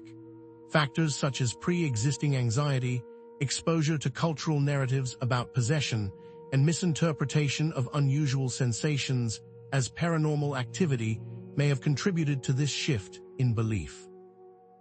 It's worth noting that a significant percentage of the general population holds paranormal beliefs. According to a 2019 survey by Chapman University, 52% of Americans believe in at least one paranormal phenomenon, highlighting the prevalence of these beliefs in modern society. How might this spiritual openness make individuals more susceptible to interpreting unusual or ambiguous experiences as evidence of demonic possession? The very act of seeking spiritual experiences can create a heightened awareness of subtle energies, altered states of consciousness, and unusual phenomena. When individuals are already inclined to believe in the paranormal, they may be more likely to interpret these experiences as evidence of demonic influence, particularly if they are exposed to cultural narratives about possession. The insidious nature of confirmation bias plays a significant role, as individuals may selectively attend to information that confirms their pre-existing beliefs, while dismissing or downplaying contradictory evidence.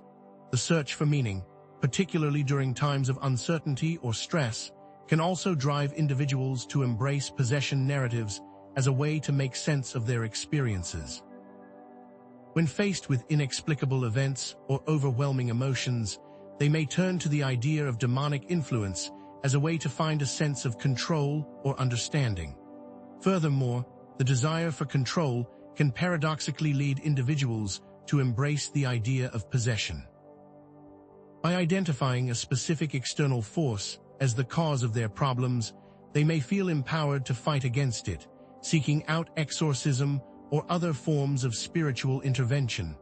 But what if these spiritual experiences are misinterpreted as demonic influence, particularly in cultures where possession beliefs are prevalent? The same sensations that might be interpreted as spiritual awakening in one context could be seen as signs of demonic intrusion in another, highlighting the powerful influence of cultural narratives and belief systems. In essence, openness to spiritual and paranormal experiences may indeed increase susceptibility to possession beliefs, particularly when combined with certain psychological or cultural factors. But what if, beyond psychology and culture, there are external forces at play in some possession cases?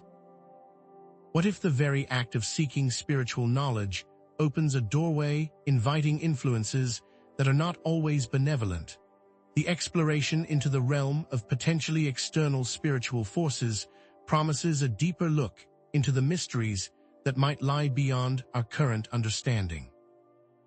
However, it's crucial to acknowledge that not all individuals who are open to spiritual experiences necessarily believe in demonic possession. For many, spiritual exploration is a path to personal growth, self-discovery, and a deeper connection with the divine, without ever venturing into the realm of demonology. It is also possible that some individuals may feign openness to spiritual experiences for attention, social validation, or even financial gain, exploiting the vulnerability of others for their own selfish purposes. What about the possibility that certain spiritual traditions offer alternative explanations for unusual experiences, such as spiritual awakening, energetic imbalances, or karmic influences? Perhaps those experiences could have nothing to do with possession at all. The ability to exercise critical thinking skills, scientific literacy, and a healthy dose of skepticism can help individuals to evaluate spiritual claims and avoid being misled by false or harmful beliefs. It is also vitally important to seek guidance from qualified spiritual teachers or counselors who can provide support and perspective, helping individuals to navigate the complexities of the spiritual path with wisdom and discernment. Despite these counterarguments, the complexity of possession cases remains, highlighting the importance of considering psychological, cultural, and spiritual factors, while also maintaining a critical and discerning approach. Synthesizing the information presented, it becomes clear that differentiating between genuine spiritual experiences, psychological vulnerabilities, cultural beliefs, and the potential influence of external forces presents a significant challenge, one that requires careful consideration of all available evidence. This necessitates interdisciplinary collaboration between psychologists, religious leaders, cultural experts, and scientists in addressing these complex and sensitive issues, ensuring that individuals are treated with respect, compassion, and understanding. Spiritual openness can be a source of meaning and connection, but it is crucial to approach these experiences with discernment, critical thinking, and a willingness to consider all possibilities, while also protecting oneself from potential harm or exploitation. What truly separates a profound spiritual awakening from the insidious whispers of perceived demonic influence? While psychological, cultural, and spiritual factors undoubtedly contribute to the complex tapestry of possession beliefs, could there be something more at play? Let us turn our focus toward a chilling question, one that has haunted humanity for centuries. Is it possible that genuinely external forces, entities existing beyond our current scientific understanding, could also be involved in demonic possession? This is not an invitation to abandon reason, but rather an open-minded, yet cautious, exploration of the possibility that some phenomena resist conventional explanations, suggesting a deeper, more mysterious reality. To understand this possibility, we must briefly traverse the landscape of humanity's enduring fascination with spirits, demons, and other supernatural entities. Across cultures and throughout history, belief in non-physical beings has been remarkably persistent. From the shamanistic traditions of indigenous cultures, where shamans act as intermediaries between the human and spirit worlds, to the animistic beliefs that imbue natural objects with spiritual essence, the idea that we are surrounded by unseen forces has been a constant companion. Consider, for example, the ancient Egyptians, who believed in a complex pantheon of gods and spirits that influenced every aspect of life, death, and the afterlife. Or the ancient Greeks, whose mythology was populated by gods, nymphs, and heroes that constantly interacted with the human realm. Even in the face of scientific advancements and increasing secularization, these beliefs continue to find expression in various forms, from organized religions to New Age spiritualities, demonstrating an enduring human need to make sense of the unknown and the unseen. Over time, the view on the relationship between humans and these spirits shifted. Ancient cultures often viewed this relationship as reciprocal, where humans could influence spirits through rituals and offerings, and spirits could, in turn, affect human affairs. However, with the rise of monotheistic religions, the relationship became more hierarchical, with a clear distinction between the divine and the demonic, and humans placed in a subordinate position. This historical context is crucial for understanding how possession is often viewed today, as an unwelcome intrusion of a malevolent force into the human soul. What then do we mean by external spiritual forces? For the purposes of this exploration, we define them as entities or energies existing outside the realm of human consciousness and the physical world that can interact with and influence human beings. This is distinct from psychological phenomena such as hallucinations, delusions, and suggestibility, and also from cultural beliefs like socially constructed narratives about possession. Different perspectives exist on the nature of these forces. Traditional religious views often portray demons as malevolent beings, fallen angels who seek to corrupt and torment humanity, actively seeking opportunities to possess individuals and carry out their nefarious agendas. Esoteric or occult views, on the other hand, may see spirits as neutral or even benevolent entities, potentially capable of offering guidance or assistance, but also susceptible to manipulation and misuse. Scientific perspectives, while generally skeptical of the existence of spirits, explore the possibility of subtle energies or unknown dimensions that could potentially influence human experience in ways that are not yet understood. These varying definitions would drastically influence the approach to and the interpretation of a suspected possession case, shaping everything from the diagnostic criteria to the methods of intervention. But how do these external forces manifest in cases of possession? To illustrate this, consider the troubling case of Anneliese Mitchell, a young German woman who underwent numerous exorcisms in the 1970s. While her case has been attributed to psychological factors like temporal lobe epilepsy and suggestibility, some aspects remain unexplained by conventional means. Claims that she spoke in multiple languages she had never learned, a phenomenon known as xenoglossy, continue to fuel debate. For example, some accounts describe her speaking in ancient Aramaic and other languages she could not have been exposed to in her daily life. Then there's the bizarre case of Arne Cheyenne Johnson, known as the "Devil Made Me Do It" case.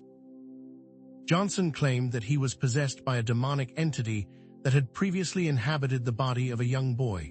His defense attorney even attempted to argue that Johnson was not responsible for the murder he committed because he was under demonic influence.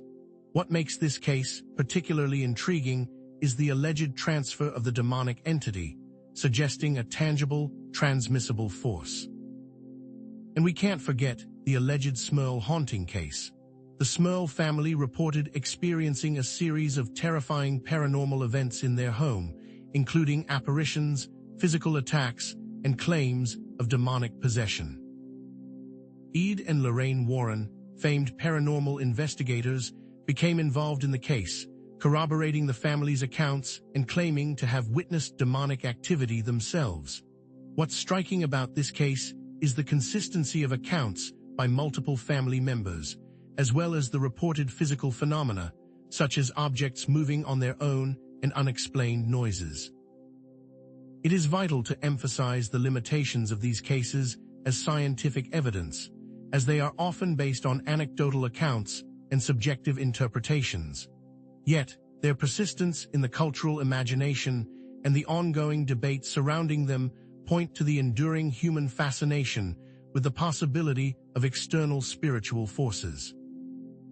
What are the common threads that run through these difficult-to-explain cases?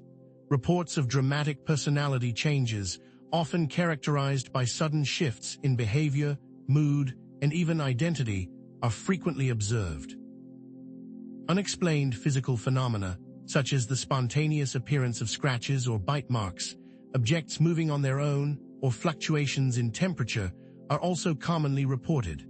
Aversion to religious symbols or rituals, often manifesting as extreme discomfort, fear, or even violent reactions when exposed to sacred objects or practices, is another recurring theme.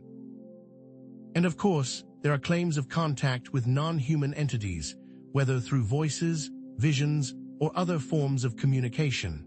What are the potential implications of these cases?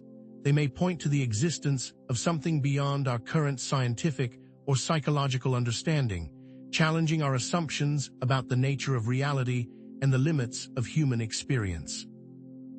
However, it is equally important to acknowledge the role of belief and expectation in shaping these experiences. Even if these phenomena are genuinely influenced by external forces, psychological, cultural, and individual factors likely play a significant role in shaping the way they are experienced and interpreted. The belief in demonic possession can create a powerful psychological framework that influences an individual's perception, behavior, and emotional state. Thus far, we have explored the possibility that some possession cases may be influenced by external forces, but we have only scratched the surface.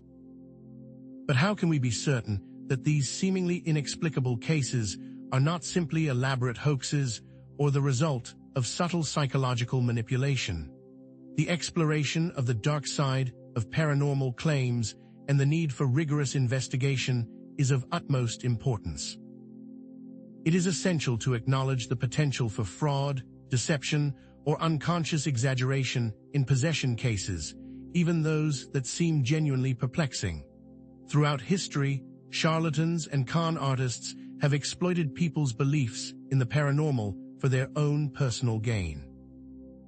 Cases of fake mediums who use trickery and deception to convince grieving families that they are communicating with their deceased loved ones, or fraudulent exorcists who prey on vulnerable individuals seeking relief from perceived demonic oppression, serve as stark reminders of the potential for exploitation. Critical thinking, skepticism, and rigorous investigation are paramount when evaluating possession claims.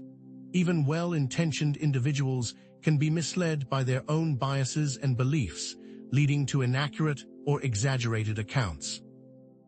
Confirmation bias, the tendency to seek out and interpret information that confirms one's pre-existing beliefs, can also come into play, leading individuals to selectively attend to evidence that supports the existence of external forces while dismissing or downplaying contradictory evidence. The allure of the sensational, the desire for attention, and the power of suggestion can all contribute to the distortion of reality. In conclusion, possession cases are incredibly complex, and our current understanding is limited. Approaching these phenomena with both an open mind and a healthy dose of skepticism is crucial. Differentiating between genuine anomalies, psychological phenomena, cultural beliefs, and outright deception is a significant challenge. Interdisciplinary collaboration between psychologists, religious leaders, cultural experts, and scientists is essential in addressing these complex and sensitive issues. And while the possibility of external forces in possession cases remains a tantalizing question, approaching these claims with rigor, humility, and a willingness to consider all possibilities, while also protecting oneself from potential exploitation or harm, is crucial. But if fraud and deception are so prevalent, can any possession claims be taken seriously? But what happens when the seemingly supernatural is not the result of external forces, but rather deliberate manipulation and deceit? This brings us to the darker side of possession claims, the instances of intentional deception, fraud, and even self-deception that can so convincingly mimic genuine demonic influence. What makes this topic so unsettling is how easily individuals can be misled, not only by skilled manipulators seeking personal gain, but also by their own deeply held beliefs and desires, blurring the lines between reality and illusion. Let us begin a skeptical and critical investigation into this dark side of possession claims, where illusion, both intentional and unintentional, reigns supreme. It is here that the importance of evidence-based analysis and rigorous scrutiny becomes undeniably clear.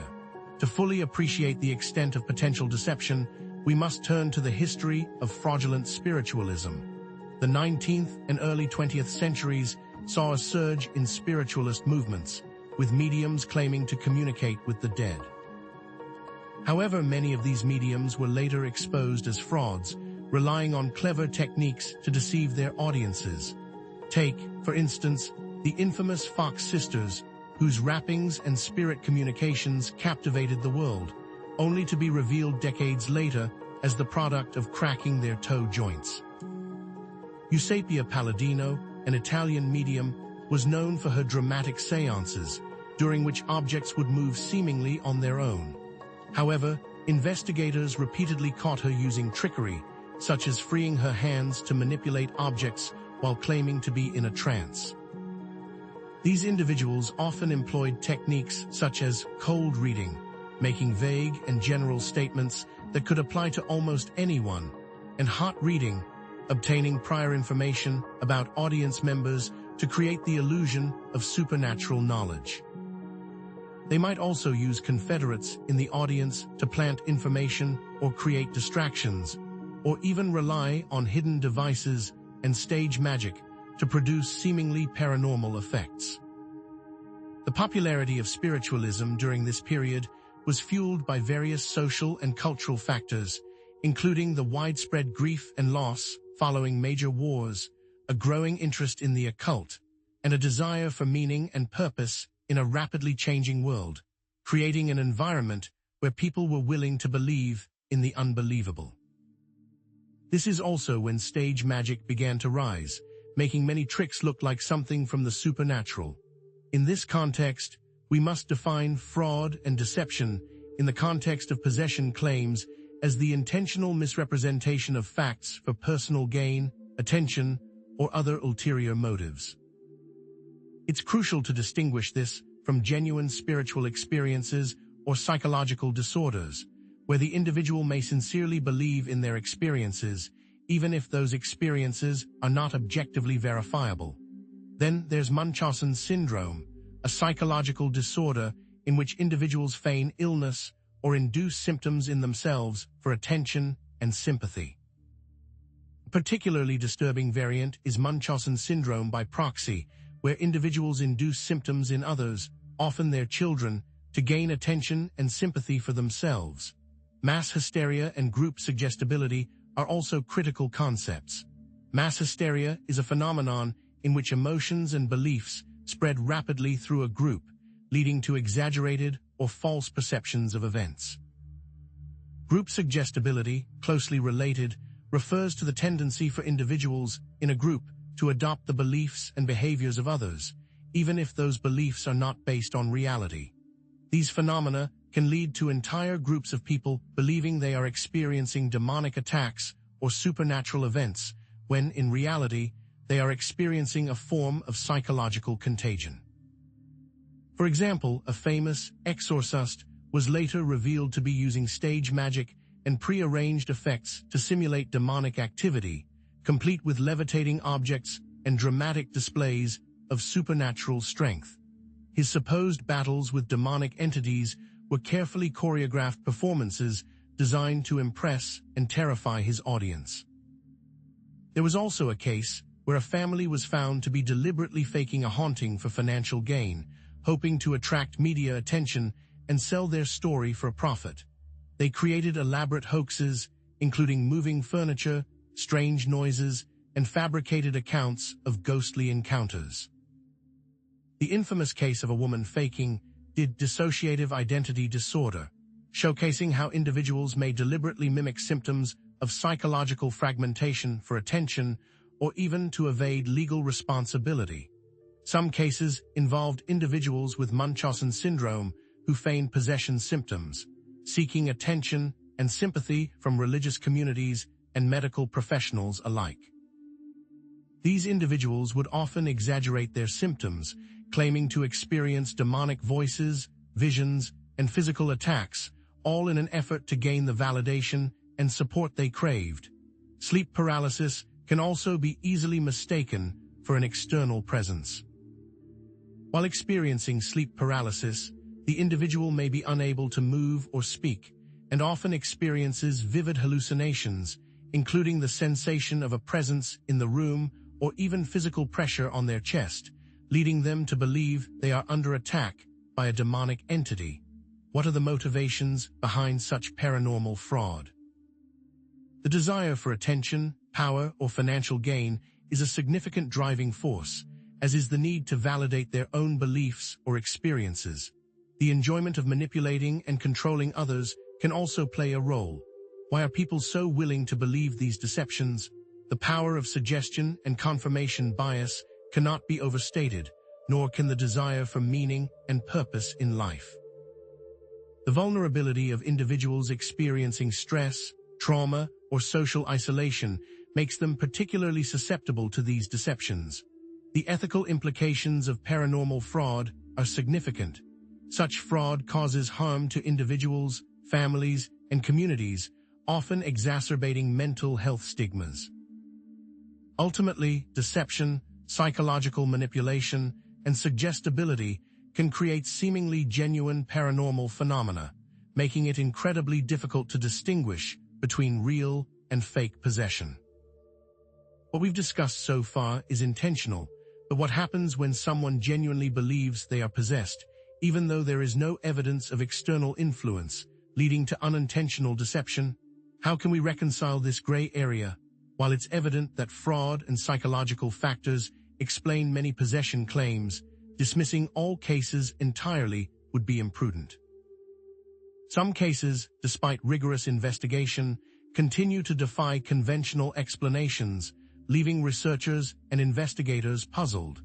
Consider the challenges of proving or disproving paranormal claims, given the limitations of current scientific methods and the subjective nature of spiritual experiences. Even with advanced technology and rigorous protocols, it can be difficult to obtain conclusive evidence of external forces at work. Some individuals may genuinely believe they are possessed, even though there is no objective evidence to support their belief, instead exhibiting symptoms rooted in their own internal struggles or psychological vulnerabilities. Cultural and religious beliefs can also play a significant role in shaping perceptions and interpretations of events. What one culture interprets as demonic possession, another may view as a spiritual awakening or a manifestation of ancestral spirits. In the end, possession cases are complex, defying easy categorization. A skeptical, evidence-based approach is crucial for evaluating these claims, but so is a sensitive and respectful approach. It's vital to differentiate between genuine anomalies, psychological phenomena, cultural beliefs, and outright deception. Interdisciplinary collaboration between psychologists, religious leaders, cultural experts, and scientists is essential in addressing these complex and sensitive issues. And while the tantalizing possibility of external forces influencing possession cases remains, it is crucial to approach these claims with rigor, humility, and a willingness to consider all possibilities, protecting oneself from potential exploitation or harm, particularly when the person is not acting in bad faith. The possibility of outside influence is small, but must not be ignored. But what if deception isn't always a conscious act? Now that we've explored the disturbing potential for intentional deception in possession claims, let's turn our attention to a more subtle, yet equally powerful force: unintentional deception. What happens when strong beliefs and convictions, even without malicious intent, lead to distortions of reality that mimic genuine possession?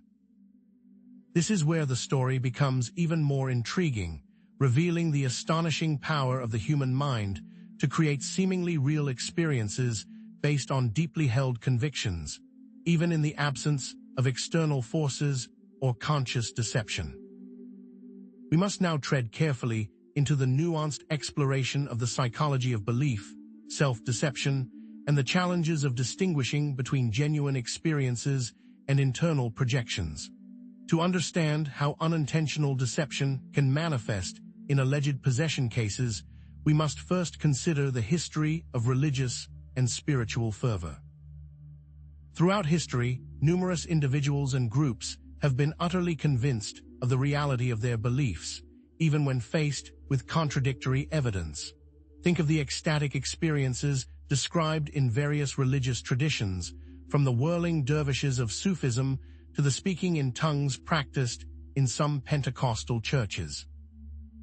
These individuals often enter altered states of consciousness, experiencing visions, auditory hallucinations, and intense emotional sensations that they interpret as divine encounters.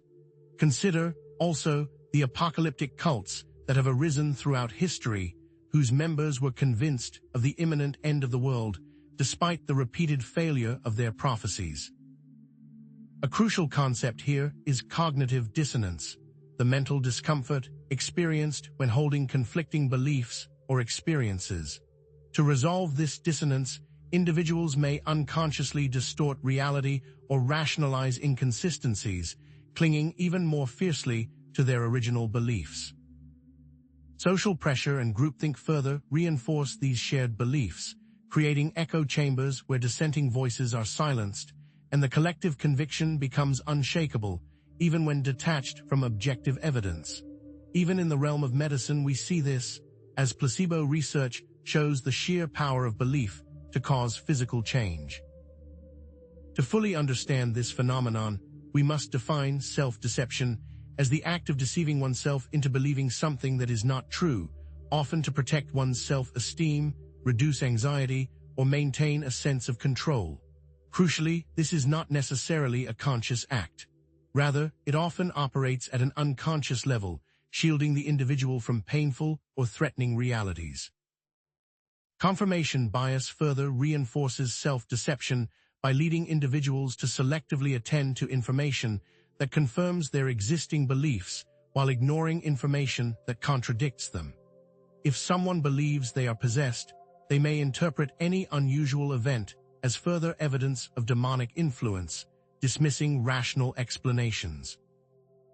Furthermore, consider the concept of reality monitoring, the cognitive process by which we distinguish between memories of real events and memories of imagined events. When reality monitoring is impaired, individuals may struggle to differentiate between dreams, fantasies, or suggestions and actual experiences, potentially leading them to believe they have witnessed or experienced events that never actually occurred.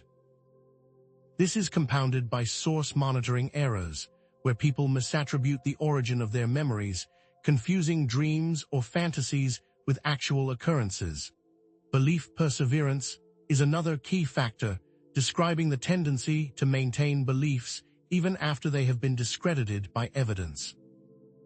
Once someone is convinced they are possessed, they may cling to that belief despite evidence to the contrary, resisting attempts to disconfirm their conviction. Consider the case of a deeply religious individual who experiences a series of stressful life events. Interpreting their anxiety and depression as signs of demonic attack, they may seek out an exorcist, genuinely believing that their suffering is caused by an external entity. Even in the absence of any clinical evidence of possession, they may undergo elaborate exorcism rituals, their belief reinforced by the attention and validation they receive from their religious community. Later, they may realize they had been mistaken about their possession experience, perhaps after receiving effective treatment for their underlying psychological issues, thus demonstrating the power of conviction overriding reality. In some cases, this has reached a point of group delusion, where a large number of people within a community are convinced that they are possessed or under attack by evil spirits due to the heightened anxiety and the power of suggestion within the group. False memory implantation, a phenomenon where individuals come to believe in events that never actually happened, also plays a role. A therapist, for example, might unintentionally suggest that a patient's difficulties are caused by childhood trauma, leading the patient to remember traumatic events that did not occur. What are the psychological mechanisms that contribute to unintentional deception in possession cases? Strong beliefs and expectations certainly play a central role, as does emotional distress and vulnerability, making individuals more susceptible to suggestion and misinterpretation. Social pressure and group dynamics can amplify these effects, creating a shared reality that is difficult to question. Suggestibility and fantasy proneness are also significant factors, as individuals with a vivid imagination and a tendency to blur the lines between fantasy and reality may be more likely to interpret their experiences as supernatural in origin. But why might individuals be motivated to believe they are possessed? The desire for attention, sympathy, or validation can be a powerful motivator, as can the need to make sense of confusing or distressing experiences. In some cases, the belief in possession may provide a sense of meaning and purpose in life, offering a framework for understanding and coping with suffering. What then are the ethical implications of addressing unintentional deception in possession cases? It is vital to approach these situations with empathy, respect, and non-judgmental communication, recognizing the individual's genuine distress and the power of their beliefs. Ultimately, strong beliefs and convictions can lead to unintentional deception, creating seemingly genuine possession experiences even in the absence of external forces. But what are the ethical responsibilities of medical professionals, religious leaders, and cultural experts when confronted with a case of alleged possession? This is where the complexities truly deepen, as we navigate the challenges of balancing respect for individual beliefs with the need to protect individuals from harm and exploitation. While unintentional deception can explain some possession claims, it does not necessarily invalidate the genuine spiritual experiences of some individuals. Indeed, some individuals may be experiencing a complex combination of psychological, cultural, and spiritual factors, making it difficult to determine the precise nature of their experiences. Furthermore, some religious traditions may view unintentional deception as a form of spiritual attack or demonic influence, leading to different approaches to treatment and intervention. Consider also how the stigma associated with mental illness can contribute to the reluctance to seek medical help, leading individuals to rely on alternative explanations for their symptoms. It is vital to adopt a holistic and compassionate approach to addressing possession cases, considering all aspects of the individual's experience and never undermining their sense of reality. Therefore, possession cases are incredibly complex, defying easy categorization.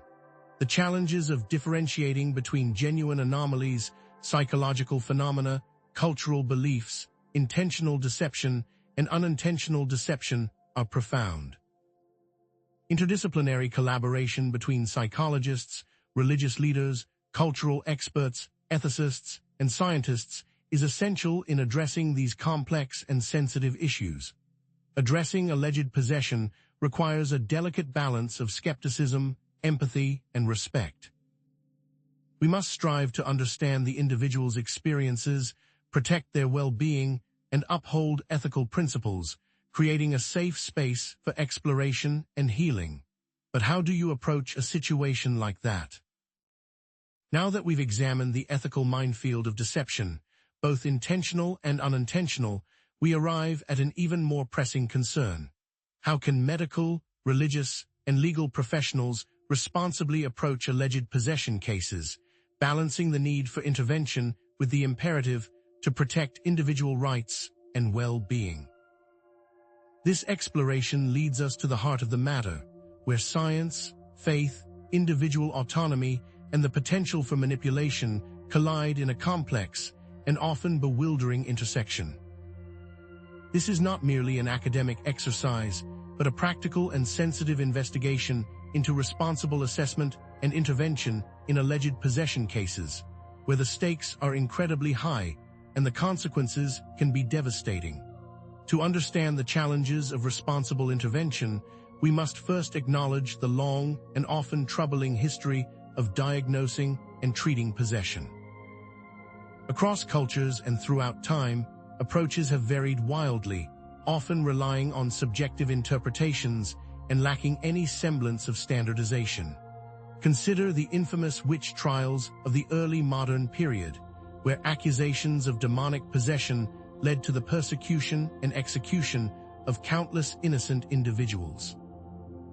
Or reflect upon the history of mental asylums, where individuals suffering from psychological disorders were often misdiagnosed as possessed and subjected to inhumane treatments.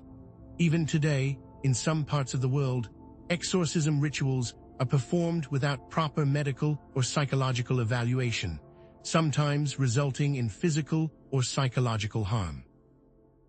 It is only with the rise of modern medical ethics, emphasizing informed consent, confidentiality, and non-maleficence, coupled with increased interdisciplinary collaboration, that we have begun to develop more responsible and ethical approaches to these complex situations. Modern ethics challenge past views in that the views of the ones supposedly possessed are given respect and consideration, where in the past they were ignored. But what constitutes a responsible approach to alleged possession?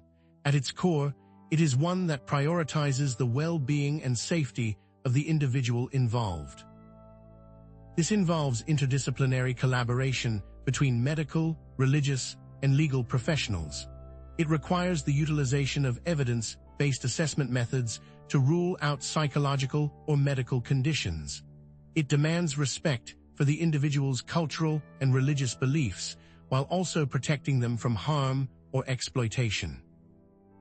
It ensures informed consent and protects the individual's right to refuse treatment or intervention. And above all, it adheres to strict ethical guidelines and professional standards. Differential diagnosis is paramount, distinguishing between possession, mental illness, cultural beliefs, deception, and other possible explanations. The roles and responsibilities of each professional involved in the assessment process must be clearly defined, with medical doctors, psychiatrists, religious leaders, and attorneys working together to ensure the best possible outcome for the individual involved. Consider the case of a young woman who presents to her family pastor claiming to be possessed by a demonic entity. A responsible approach would begin with a referral to a medical doctor and a psychiatrist for thorough medical and psychological evaluations. These evaluations might reveal an underlying psychological disorder, such as schizophrenia or dissociative identity disorder, that could account for the woman's symptoms. The religious leader, in turn, would provide spiritual support and guidance, while also respecting the woman's autonomy and avoiding harmful practices.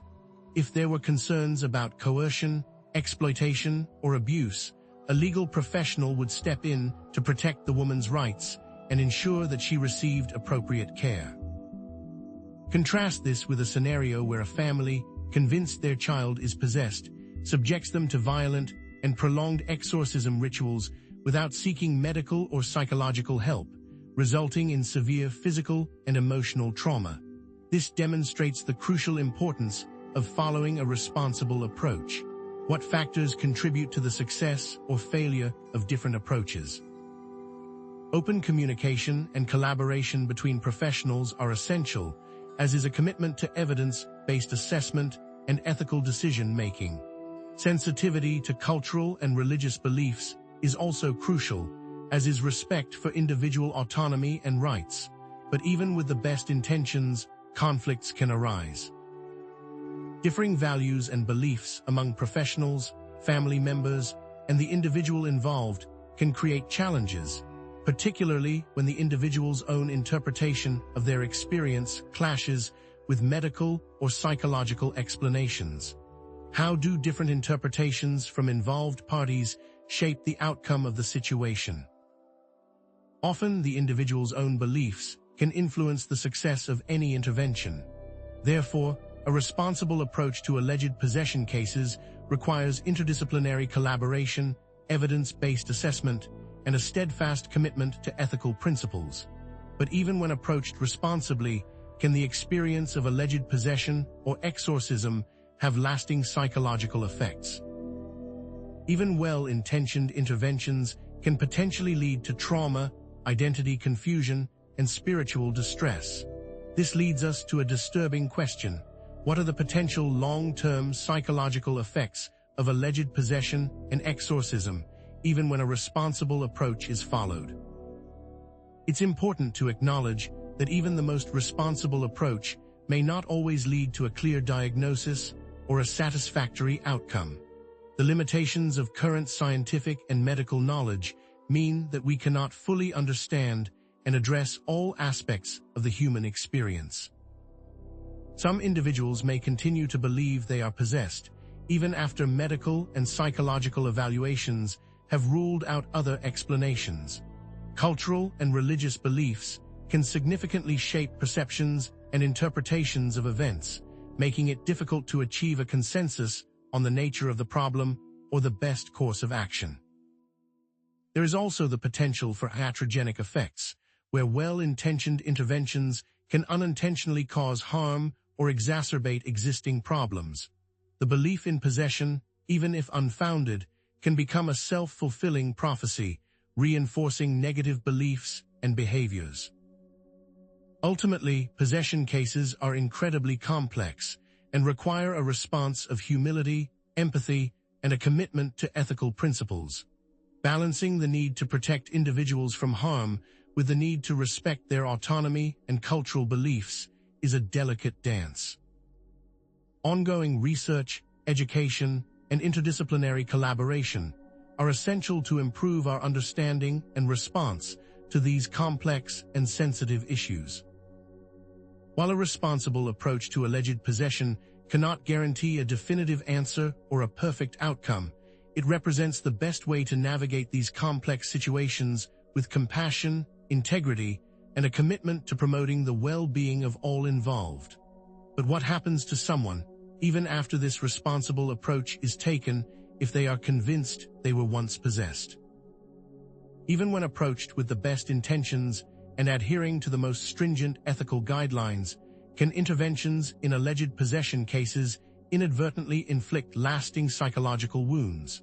This unsettling possibility leads us to a critical investigation: the potential for enduring psychological consequences, even when responsible assessments and interventions are employed.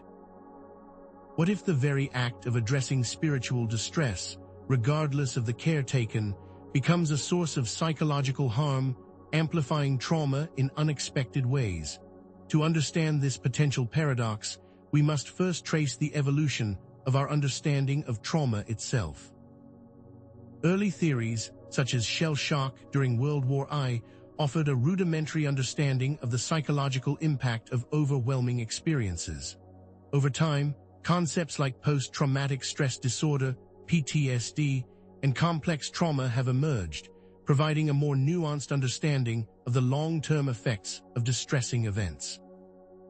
Therapeutic approaches have also evolved, emphasizing the importance of safety, empowerment, and integration in helping individuals process and heal from trauma. The shift from ancient to modern times reveals a growing recognition that trauma is not merely a fleeting emotional response, but a deeply ingrained psychological injury. Cultural and societal factors play a significant role, shaping how trauma is experienced, expressed, and understood. The language used to describe trauma has also changed, influencing how individuals perceive and articulate their experiences. But what exactly constitutes psychological trauma in the context of alleged possession? At its core, psychological trauma is an emotional response to a distressing event that overwhelms an individual's capacity to cope. This can lead to lasting psychological and emotional distress, impacting their sense of self, their relationships, and their overall well-being. In alleged possession cases, the potential sources of trauma are manifold. The experience of feeling controlled by an external force can be profoundly disorienting and terrifying, disrupting one's sense of agency and autonomy. The fear of demonic influence or spiritual attack can create a constant state of anxiety and hypervigilance. The social stigma and isolation associated with possession beliefs can further exacerbate the trauma, leading to feelings of shame, rejection, and alienation. Even the intensity and stress of exorcism rituals, regardless of intent, can be deeply traumatizing, violating personal boundaries and creating lasting emotional scars. This often manifests through intrusive memories or flashbacks, avoidance of reminders of the trauma, negative thoughts and feelings, hyperarousal and reactivity. Simultaneously, spiritual distress must be considered, defined as an emotional suffering related to one's beliefs, values, or relationship with the divine. Consider the case of a young man who underwent a series of exorcism rituals after his family became convinced that he was possessed. While the rituals were performed with the intention of healing and deliverance, the young man subsequently developed PTSD-like symptoms, experiencing nightmares, flashbacks, and intense anxiety. He struggled to reconcile his religious beliefs with the trauma he had endured, leading to a profound sense of spiritual distress. Or consider the example of a woman labeled as possessed by her community, who experienced intense identity confusion and social isolation. Despite undergoing exorcism, she continued to struggle with feelings of shame and self-doubt, questioning her own worth and her place in the world. There are documented cases where individuals experienced a loss of faith or a questioning of their religious beliefs as a direct result of their experiences being labeled as possessed. In one case, a community ostracized a family after an exorcism was performed on their teenage daughter. This resulted in not just trauma for the daughter, but for her family as well. But here's what most people miss: the psychological mechanisms that can contribute to long-term distress following alleged possession or exorcism. The disruption of one's sense of self and agency, the violation of personal boundaries, the experience of intense fear and helplessness, and the social stigma and isolation can all contribute to lasting psychological wounds. How we interpret these experiences can either help or hinder healing and trauma processing. If these experiences are interpreted as evidence of one's inherent evil or worthlessness, it can lead to self-blame, shame, and despair. If, on the other hand, these experiences are interpreted as challenges to be overcome, it can foster resilience, growth, and a renewed sense of purpose. What are the ethical implications of potentially causing psychological harm in the name of spiritual healing or deliverance? Thus, even when approached responsibly, alleged possession and exorcism can have lasting psychological effects, highlighting the need for careful assessment, trauma-informed care, and ethical considerations. But what specific steps can be taken to provide psychological support and aftercare to individuals who have undergone alleged possession experiences or exorcism? What practical strategies can promote healing, integration, and well-being in these complex situations? We will examine these in the next section. Of course, it is important to acknowledge that some individuals may report positive or transformative experiences following alleged possession or exorcism, believing that they have been healed or liberated from evil. Placebo effects or positive expectancy can influence the outcome of these experiences, even in the absence of objective evidence of spiritual intervention. Certain religious traditions may view psychological distress as a sign of spiritual growth or purification, leading to different interpretations of symptoms and different approaches to care. Measuring the long-term psychological effects of possession experiences presents significant challenges, given the subjective nature of these phenomena and the difficulty of conducting controlled studies. And as we have seen, the effects of trauma can depend heavily on the individual and their support network. Therefore, it is crucial to approach possession cases recognizing the complex interplay of psychological, spiritual, and ethical factors. While some may view alleged possession and exorcism as sources of healing or liberation, it is equally crucial to recognize the potential for lasting psychological effects and to provide compassionate, trauma-informed care to all involved. A balanced and nuanced approach, one that respects individual beliefs while also prioritizing well-being and safety, is paramount. Interdisciplinary collaboration between psychologists, religious leaders, cultural experts, and ethicists is essential to develop best practices for addressing these complex and sensitive issues. Even with the most responsible assessments and interventions, the potential for enduring psychological consequences in alleged possession cases remains. This leads us to a critical exploration of proactive steps for healing through psychological support and aftercare, actionable strategies, and therapeutic approaches for individuals recovering from these experiences. What if, beyond the initial intervention, the most crucial aspect of care lies in the ongoing support and healing process? To appreciate the significance of aftercare, we must briefly trace the evolution of mental health practices. Historically, individuals experiencing mental distress were often subjected to institutionalization, a practice that frequently resulted in isolation and limited opportunities for recovery. However, the 20th century witnessed a profound shift towards community-based support, recognizing the importance of integrating individuals back into society. This transformation was fueled by key figures like Dorothea Dix, who advocated for humane treatment of the mentally ill, and organizations like the National Mental Health Association, which championed access to mental health services. The aftermath of wars also provided valuable insights into trauma. Post-traumatic stress disorder, PTSD, was better understood and treated after the First and Second World Wars, as well as the Vietnam War. This evolution reflects a growing awareness that healing requires not only addressing immediate crises, but also providing ongoing support and resources for long-term well-being. In this context, psychological support can be defined as providing emotional, social, and practical assistance to individuals who have experienced distressing events. Effective psychological support encompasses several key elements. First, creating a safe and supportive environment where individuals feel comfortable sharing their experiences without fear of judgment. Second, promoting a sense of hope and empowerment, helping individuals regain control over their lives and believe in their capacity for healing. Third, facilitating access to mental health services, such as therapy and medication, to address underlying psychological issues.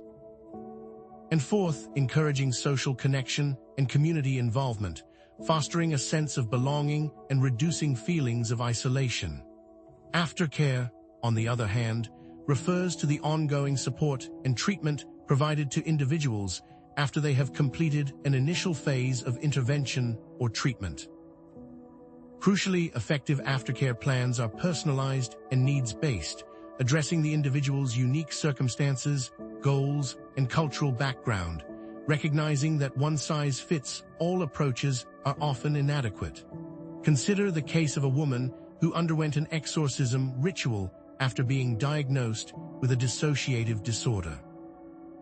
Following the ritual, she experienced significant psychological distress, struggling with intrusive thoughts and feelings of self-doubt.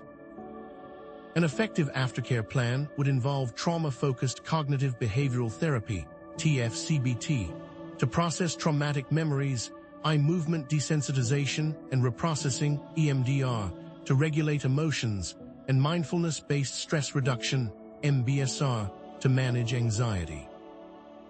Moreover, participation in a peer support group would provide a safe space to connect with others who have had similar experiences, sharing stories and building a sense of community. Practical assistance, such as housing and employment support, would further empower her to regain stability and independence. Art therapy or music therapy could also be used as an outlet for expressing emotions. But what psychological mechanisms underlie the effectiveness of these techniques? Trauma-focused cognitive behavioral therapy, TF-CBT, helps individuals process traumatic memories in a safe and structured manner, reducing the intensity of intrusive thoughts and feelings. Eye movement desensitization and reprocessing, EMDR, facilitates the processing of traumatic memories by stimulating the brain's natural healing mechanisms, reducing emotional distress, and promoting cognitive integration. Mindfulness-based stress reduction, MBSR, teaches individuals to regulate their emotions by cultivating present-moment awareness, reducing reactivity, and promoting a sense of calm. Spirituality and meaning-making can also play a vital role in the recovery process. For some individuals, religious beliefs may provide solace and strength, helping them make sense of their experiences and find meaning in their suffering. Recognizing the profound influence of cultural background, a culturally sensitive approach is crucial to providing psychological support and aftercare. Recognizing that different individuals may have different needs and preferences based on their cultural beliefs and practices. Therefore, psychological support and aftercare are essential for promoting healing, integration, and well-being following alleged possession experiences. But even with the best psychological support, what remains ultimately unknowable about the nature of possession and the human experience. Even the best scientific and psychological understanding struggles when grappling with questions of faith, the supernatural, and the mysteries of consciousness. Of course, it is important to acknowledge that not all individuals will benefit from the same types of psychological support or aftercare. Cultural or religious beliefs may sometimes conflict with conventional psychological approaches, requiring a flexible and adaptive approach that respects individual values and preferences. Fear of stigma, judgment, or disbelief may also lead some individuals to resist seeking help or disclosing their experiences. Ongoing evaluation and adjustment of the aftercare plan are crucial to ensure that it is meeting the individual's evolving needs. And tragically, not all cases will have a positive outcome, despite the best efforts of caregivers and mental health professionals. Nevertheless, the complexity of possession cases underscores the importance of approaching these situations with compassion, cultural sensitivity, and a commitment to evidence-based practice. A holistic and individualized approach to psychological support and aftercare is paramount, recognizing the unique needs and circumstances of each individual. Ongoing research, education, and interdisciplinary collaboration are essential to improve our understanding and response to these complex and sensitive issues. By providing compassionate, evidence-based psychological support and aftercare, we can help individuals who have undergone alleged possession experiences to heal, recover, and reclaim their lives. But we must never claim to have all the answers. But given our best efforts, what open question remains? Psychological support and aftercare, while vital, cannot fully resolve the mysteries surrounding certain possession cases, nor can they fully address the questions of faith that arise when science reaches its limits. This brings us to a crucial, albeit controversial, question. Is it possible that some possession cases involve a genuinely external spiritual element that transcends our current scientific or psychological understanding? Despite the challenges in proving it, is it possible that some of these phenomena are beyond current medical, psychological, or cultural models? The enduring mystery of consciousness and its interaction with the universe has always intrigued humanity, and science, despite its advancements, has yet to fully explain it. What if the limitations of science in explaining all phenomena are not a barrier, but rather a bridge to understanding the potential of factors beyond our comprehension, however unsettling that thought may be? We must approach this question with a cautiously speculative, yet respectful, inquiry, acknowledging the possibility of factors beyond our comprehension while maintaining critical thinking. It's a difficult balance, but essential for exploring the edges of our knowledge. To appreciate the complexities of this question, we must briefly revisit the history of spiritual and paranormal investigations. Throughout history, humanity has swung between periods of fervent belief in the supernatural and staunch skepticism. Instances in history where phenomena initially attributed to supernatural forces were later explained by scientific discoveries are plentiful. Consider, for example, how diseases once blamed on demonic influence are now understood through germ theory. However, this history also acknowledges the existence of persistent anomalies, cases that continue to defy easy categorization, cases that seem to poke holes in the fabric of accepted reality. Adding to this complexity, consciousness studies have illuminated the hard problem of consciousness. How do subjective experiences arise from physical processes? This enduring question suggests that our understanding of reality may be incomplete, that there are elements of existence that elude our current scientific frameworks. A framework, it should be noted, that is still constantly in flux. A balance between belief and skepticism is imperative to avoid both blind acceptance and close-minded dismissal. To explore this possibility, let's define external spiritual influence, not as definitive proof of demons or supernatural forces, but as a placeholder term for inexplicable phenomena observed during some possession cases that are not readily explained by current medical, psychological, or cultural models. This definition allows us to investigate the unusual without immediately resorting to supernatural explanations. What characteristics, then, might suggest potential external influence, while acknowledging the rarity and the difficulty of verifying these signs?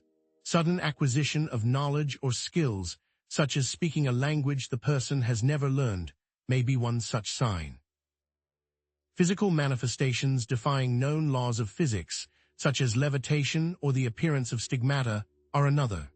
And consistent, verifiable reports of subjective experiences that cannot be attributed to suggestion, hallucination, or mental illness could also be indicative of an external influence. Crucially, it's vital to distinguish between unexplained and inexplicable, emphasizing that the absence of a current explanation does not necessarily imply the existence of supernatural forces. We must clearly differentiate genuine external influence from known conditions that can mimic it, always prioritizing natural explanations when available. With these caveats in mind, let's consider some carefully selected examples of possession cases that have, at least to some, defied conventional explanations. It is imperative to remember that even in these cases, definitive proof is elusive, and all claims must be considered with extreme skepticism. Take, for example, the case of Anneliese Mitchell. Among the documented claims were her speaking in multiple languages she had never studied, her extreme aversion to religious objects, and the consistency of these phenomena over time, as reported by multiple observers. Then there is the case of Clara Germana Seal, where witnesses claimed that she had the ability to understand and speak languages she had never studied, as well as the alleged phenomenon of levitation. And finally, there is the case of the Smurl family haunting. Here, reported physical phenomena were experienced by multiple family members, and these phenomena persisted over an extended period, according to their accounts. In each of these cases, alternative explanations and the challenges of verifying the claims must be acknowledged. For example, suggestion, exaggeration, and even outright fabrication could account for many of the reported details. The need for skepticism remains paramount, even when discussing these extraordinary cases. But even after applying rigorous skepticism, what common elements and patterns emerge from these difficult-to-explain cases, and what potential hypotheses might account for the observed phenomena?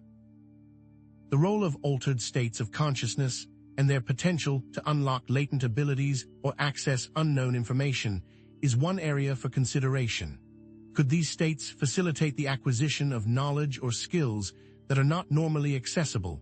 The possibility of subtle energy fields or environmental factors influencing human perception and behavior is another potential hypothesis.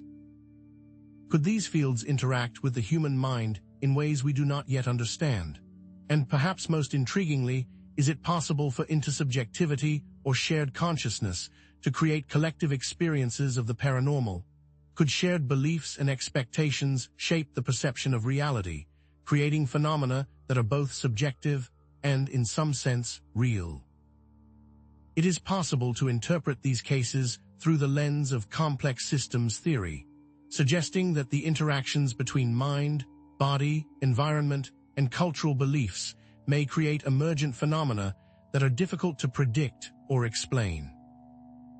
Given our limited understanding, it is impossible to draw definitive conclusions about the nature of these phenomena, but that does not diminish the need to explore all possible avenues of explanation. Psychological, cultural, and deception-based explanations can account for many possession cases, but some instances present genuinely puzzling phenomena that resist easy categorization, raising the open question of external spiritual influence. But what does all this information mean for you, the viewer? How should you consider these concepts in the context of your own beliefs?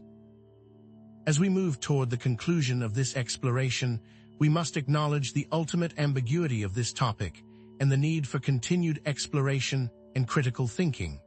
For now, remember that even in the face of the unexplainable, skepticism remains our most valuable tool. It's essential to acknowledge the limitations of anecdotal evidence and the challenges of conducting controlled experiments in paranormal research. The nature of these phenomena often makes them difficult to reproduce or study under controlled conditions. The potential for bias, fraud, and misinterpretation can significantly influence the reporting and interpretation of possession cases. Memory is fallible, perception is subjective, and the desire to believe can often override rational judgment. And it is of utmost importance to reiterate that all known psychological, medical, and cultural explanations must be ruled out before considering the possibility of genuinely anomalous phenomena. The power of suggestion, the influence of cultural expectations, and the presence of underlying mental health conditions can often explain seemingly extraordinary events in a mundane fashion. Even the most extraordinary seeming cases can crumble under scrutiny. However, despite these counterarguments, we must approach these phenomena with both intellectual humility and a commitment to rigorous inquiry.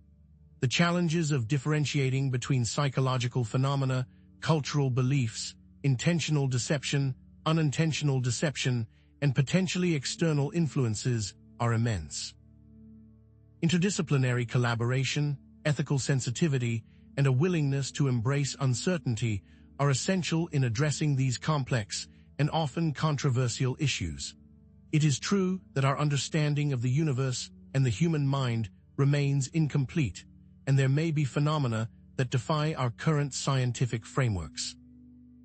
The question of whether demonic possession is solely a product of the human mind, cultural beliefs, and deception, or whether it can also involve genuinely external forces, remains an open and enduring mystery, one that challenges the limits of our knowledge and invites us to continue exploring the depths of human experience and the nature of reality. Psychological, cultural, and deception-based explanations can account for many possession cases, even the rare instances that present genuinely puzzling phenomena that resist easy categorization. But what does all this information mean for you, the viewer? How should you consider these concepts in the context of your own life, regardless of your personal beliefs about possession? We now turn our attention to how you can use this knowledge, focusing on critical thinking, personal responsibility, and community care. This brings us to the intriguing question of how we, as individuals and as a society, should understand and respond to claims of possession, regardless of their objective reality. Let us adopt a thoughtful and empowering tone, encouraging everyone to apply critical thinking empathy, and a balanced perspective to this and other complex issues. To appreciate the actionable takeaways, we must briefly revisit the history of belief systems and their profound impact on individual and societal behavior. Throughout history, strong convictions have shaped social norms, ethical codes, and even responses to mental illness, sometimes for the better and sometimes for the worse. Belief in the supernatural has led to acts of great compassion, such as caring for the sick and offering solace to the grieving. However, it has also fueled persecution, witch hunts, and the suppression of scientific inquiry. Consider, for example, how the belief in demonic possession led to the tragic witch trials of the early modern period, where countless innocent people were accused, tortured, and executed based on flimsy evidence and religious fervor. The ease with which people throughout history have been swayed by misinformation highlights the critical importance of media literacy and critical thinking skills in navigating a world filled with conflicting claims and unsubstantiated assertions. A lack of historical context can significantly impact modern viewpoints, leading to the perpetuation of harmful beliefs and practices. This is precisely why understanding how people have been misled in the past is crucial for avoiding similar pitfalls today. Let us define critical thinking as the ability to analyze information objectively, identify biases, evaluate evidence, and form reasoned judgments. It is not about dismissing claims out of hand, but rather about approaching them with a healthy dose of skepticism and a willingness to question assumptions. Skepticism, in this context, is not synonymous with closed-mindedness. Instead, it is a commitment to demanding evidence before accepting claims as true, a willingness to consider alternative explanations, and a recognition that our own biases and beliefs can influence our perceptions. In essence, critical thinking is a safeguard against manipulation and a tool for making informed decisions. Personal responsibility, on the other hand, is the obligation to take ownership of one's beliefs, actions, and their impact on oneself and others. This relates directly to belief systems, emphasizing the importance of empathy, compassion, and non-judgmental communication.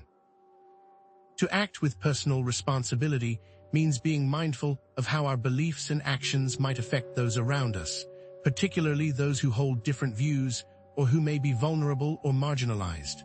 Finally, community care is the practice of supporting and caring for members of one's community, particularly those who are vulnerable or marginalized. This includes providing practical assistance, emotional support, and a sense of belonging. It also means advocating for policies and practices that promote the well-being of all members of the community. Community care is a vital component of a healthy and just society. So, how can viewers apply these concepts to evaluate claims of possession? First, check the source of the information for bias and credibility. Is the source a reputable organization or individual with expertise in the relevant field, or is it a biased source with a vested interest in promoting a particular agenda? Second, look for evidence to support the claim. Is there empirical evidence, such as medical records or psychological evaluations, to back up the assertion of possession, or is the claim based solely on anecdotal evidence or personal beliefs? Third, consider alternative explanations. Could the symptoms be attributed to a medical condition, a psychological disorder, or a cultural belief, or is possession the only possible explanation? Finally, be aware of emotional appeals and persuasive techniques. Are the claims presented in a calm and rational manner, or are they designed to evoke fear, anger, or other strong emotions? Individuals have successfully used critical thinking to avoid being misled by false or harmful beliefs. History is replete with examples of individuals who have challenged conventional wisdom, questioned authority, and exposed fraudulent claims. Practicing personal responsibility is within everyone's grasp, including reflecting on their own biases and beliefs. This can be achieved by seeking out diverse perspectives and treating others with respect and compassion, even when they disagree. Advocating for responsible and ethical approaches to addressing alleged possession cases is also important. Community care initiatives can be found in many places and support individuals with mental illness or spiritual distress. These initiatives provide a safe and supportive environment for individuals to seek help, share their experiences, and connect with others. Adopting a critical, responsible, and community-oriented approach to possession beliefs has many potential benefits. First, it increases resilience to misinformation and manipulation. By developing critical thinking skills, individuals become better equipped to evaluate claims objectively and avoid being swayed by false or misleading information. Second, it promotes improved mental health and well-being. By understanding the psychological factors that can contribute to experiences of possession, individuals can seek appropriate treatment and support for themselves and others. Third, it fosters stronger social connections and a more compassionate society. By treating others with respect and empathy, even when they hold different beliefs, individuals can build bridges of understanding and create a more inclusive community. Finally, it leads to a greater understanding of oneself and others. By reflecting on their own beliefs and biases, individuals can gain a deeper appreciation for the diversity of human experience. Different approaches also have ethical implications, and it is important to balance individual autonomy with the need to protect vulnerable populations from harm. Finding this balance can be difficult, but it is essential for creating a just and equitable society. This requires wisdom. Therefore, we can see that a critical, responsible, and community-oriented approach to possession beliefs can promote individual well-being, social harmony, and a more compassionate society. As we approach the video's conclusion, we will offer a final reflection on the enduring mysteries of possession and the importance of continued exploration, critical thinking, and ethical engagement.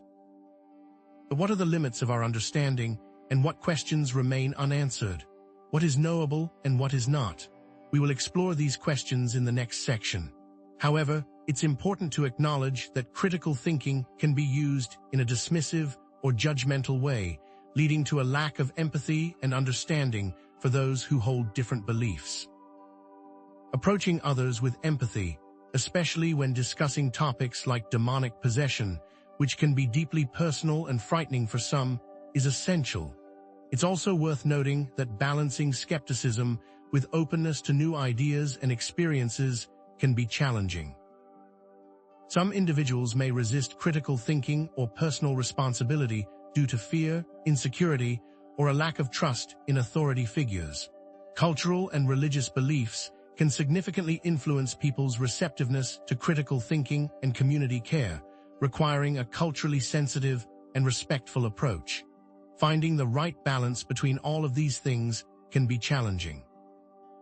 In the end, despite these counterarguments, the complexity of possession beliefs must be reiterated. These issues must be approached with compassion, critical thinking, personal responsibility, and a commitment to community care. We have discussed how to differentiate between psychological phenomena, cultural beliefs, intentional deception, unintentional deception, and potentially external influences throughout this video. These elements are all complex and fluid.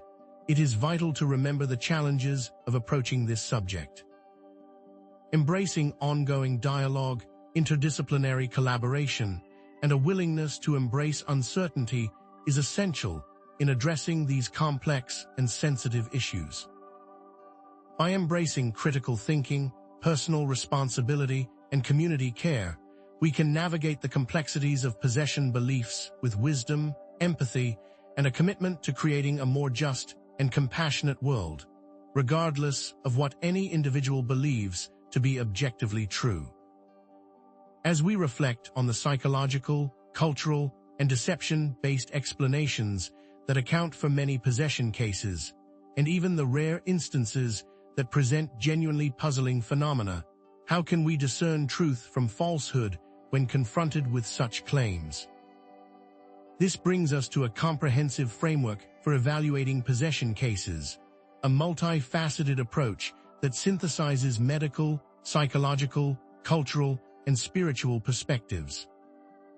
What makes this framework particularly intriguing is its belief-agnostic design, rendering it useful whether one believes in possession or not, focusing instead on a process of critical evaluation that acknowledges the mystery while prioritizing demonstrable evidence, psychological well-being, and ethical considerations. To appreciate the necessity of this framework, let us briefly revisit the history of investigations into alleged possession, noting which methods were deemed accurate and effective, and which fell short. From the archaic touch test, employed during the witch trials, where the accused were pricked with needles to detect supposed insensitive spots indicating a pact with the devil, to modern forensic science and medical diagnosis, investigative techniques have undergone a dramatic evolution. Skepticism, scientific reasoning, and interdisciplinary collaboration have played pivotal roles in improving the accuracy and fairness of these investigations. Consider, for example, the Salem witch trials, where spectral evidence and coerced confessions led to the unjust execution of innocent individuals. The gradual embrace of empirical evidence and due process has helped to mitigate bias and prevent premature conclusions when evaluating complex or controversial claims, though even today, the allure of sensationalism can cloud judgment and obscure the truth. As new methods for investigation emerge, it's vital that critical thinking remains at the forefront. Let us now define the decision-making framework itself, emphasizing that it is not a rigid checklist, but rather a flexible guide to navigate the complexities of possession claims. The key stages include initial observation, which involves meticulously noting the reported symptoms and circumstances surrounding the alleged possession. Medical and psychological assessment, designed to rule out known medical or psychological conditions through tests, evaluations, and expert opinions. Cultural and contextual analysis, considering the individual's cultural background, religious beliefs, and social environment to understand how these factors might shape their experiences. Evaluation of evidence, assessing the credibility and reliability of witness testimony, physical manifestations, and any other available data. Differential diagnosis, comparing and contrasting different possible explanations, weighing the evidence for each. And ongoing monitoring and evaluation, recognizing that the situation may evolve over time and that ongoing assessment is essential.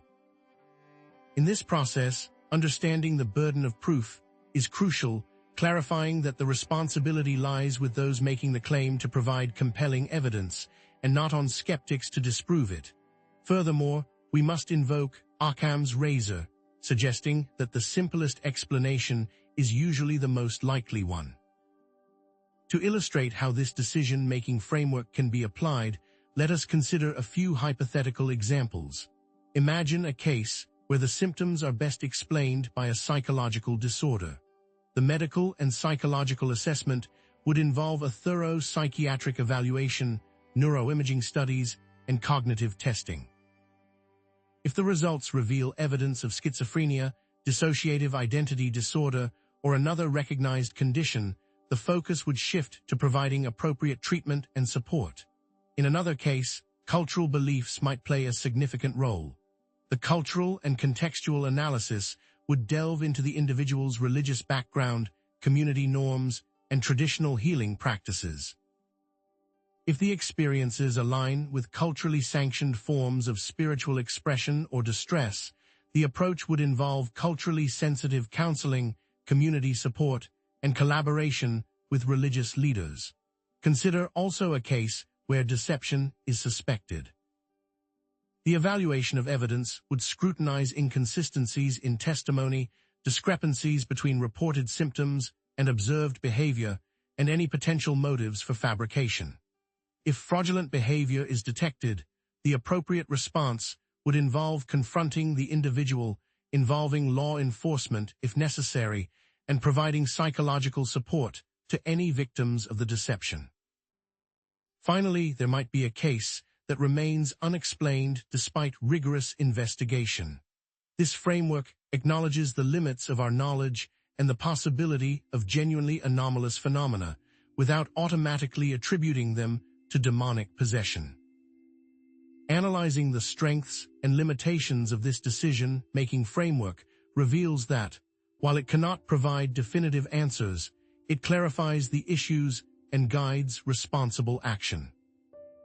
The framework emphasizes respect, empathy, and a commitment to protecting the well-being of all involved, but applying it in real-world situations poses challenges due to the complexities of human behavior, cultural beliefs, and the limitations of current scientific knowledge. Consider the challenge of balancing the individual's autonomy with the need to protect vulnerable populations from harm. Is it possible to have an investigation like one undertaken by law enforcement in scenarios such as these?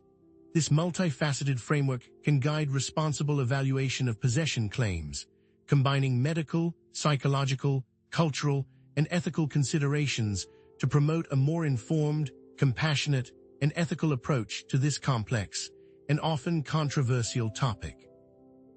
But what are the ultimate implications of our beliefs about possession, and what does it all mean for our understanding of ourselves and the world around us? How does all of this challenge our understanding of the world? However, it's vital to acknowledge that some may find this decision-making framework too scientific or rational, preferring to rely on faith, intuition, or personal experience. Others might encounter conflicts between cultural or religious beliefs and the framework, requiring a flexible and adaptive approach. Some aspects of the framework may be difficult to implement in certain situations due to a lack of resources, expertise, or cooperation. People may have conflicting views, making it difficult to create an effective approach. Despite these counterarguments, let us reiterate the complexity of possession cases and the importance of approaching these situations with humility, empathy, critical thinking, and a commitment to ethical principles. We have discussed how to differentiate between psychological phenomena, cultural beliefs, intentional deception, unintentional deception, and potentially external influences throughout this video. These elements are all complex and fluid. It is vital to remember the challenges of approaching this subject. By adopting a responsible and multifaceted approach to alleged possession, we can strive to understand these phenomena with greater clarity, compassion, and wisdom, while also promoting the well-being of all involved and upholding the highest ethical standards. As we draw to the close of our exploration of possession throughout the ages, it is clear that we have journeyed through a landscape as complex and varied as the human experience itself. From the ancient shamans who attributed unusual behaviors to spirit intrusion, to the modern clinicians who diagnose and treat psychological disorders, our understanding of possession has been constantly evolving, shaped by cultural beliefs, scientific advancements, and the enduring human need to make sense of the unknown. The path we have taken has not been easy, for possession exists at the crossroads of faith, science, and the shadowy depths of the human psyche. In summary, we have seen that possession is not a monolithic phenomenon, but rather a multifaceted one shaped by history, culture, psychology, and potentially something more. From the demon-haunted monasteries of medieval Europe to the Pentecostal churches of modern America, cultural beliefs have profoundly influenced the way possession is understood and experienced.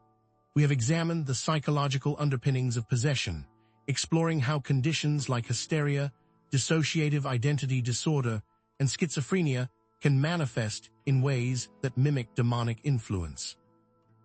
We have also considered the role of deception, both intentional and unintentional, in perpetuating the belief in possession. No single explanation can fully account for all cases of alleged possession, and the true nature of this phenomenon remains shrouded in mystery. But what does the persistence of possession beliefs tell us about our deepest fears and desires? What does it say about our understanding of mental illness, spiritual experiences, and the limits of scientific knowledge? Possession beliefs speak to our inherent vulnerability, our fear of losing control, and our desire to understand the forces that shape our lives. They reflect our longing for meaning and purpose in a world that often seems chaotic and incomprehensible. These beliefs also highlight the limitations of our current scientific understanding, reminding us that there are aspects of the human experience that continue to defy easy explanation. The endurance of possession narratives serves as a testament to our capacity for both belief and skepticism, demonstrating how easily our perceptions can be shaped by cultural narratives and personal experiences. And so, as we reach the end of our journey, we must acknowledge the enduring mystery of possession. The question of whether external forces truly influence human behavior remains open, a matter of faith and personal conviction. What we can say with certainty is that possession is a complex and multifaceted phenomenon that demands critical thinking, empathy, and cultural sensitivity. As we continue to explore the mysteries of the human mind and the unseen realms, let us approach these issues with both skepticism and an open mind, recognizing the profound complexity of the human experience and the limits of our understanding. Whether possession stems from within or without, the human drama it embodies continues to challenge and intrigue us, urging us to confront our deepest fears, explore the boundaries of our knowledge, and grapple with the eternal questions of existence. If you found this exploration informative or thought-provoking, please give this video a like. And if you're ready to explore more stories like this, uncover hidden truths, and dive deeper into the mysteries of the human mind, don't forget to subscribe and join our community of curious and open-minded individuals. We have many more explorations of the esoteric and unexplained planned for the future, so stay tuned. We are providing well-researched and engaging content that challenges conventional thinking. Until next time, keep questioning the shadows.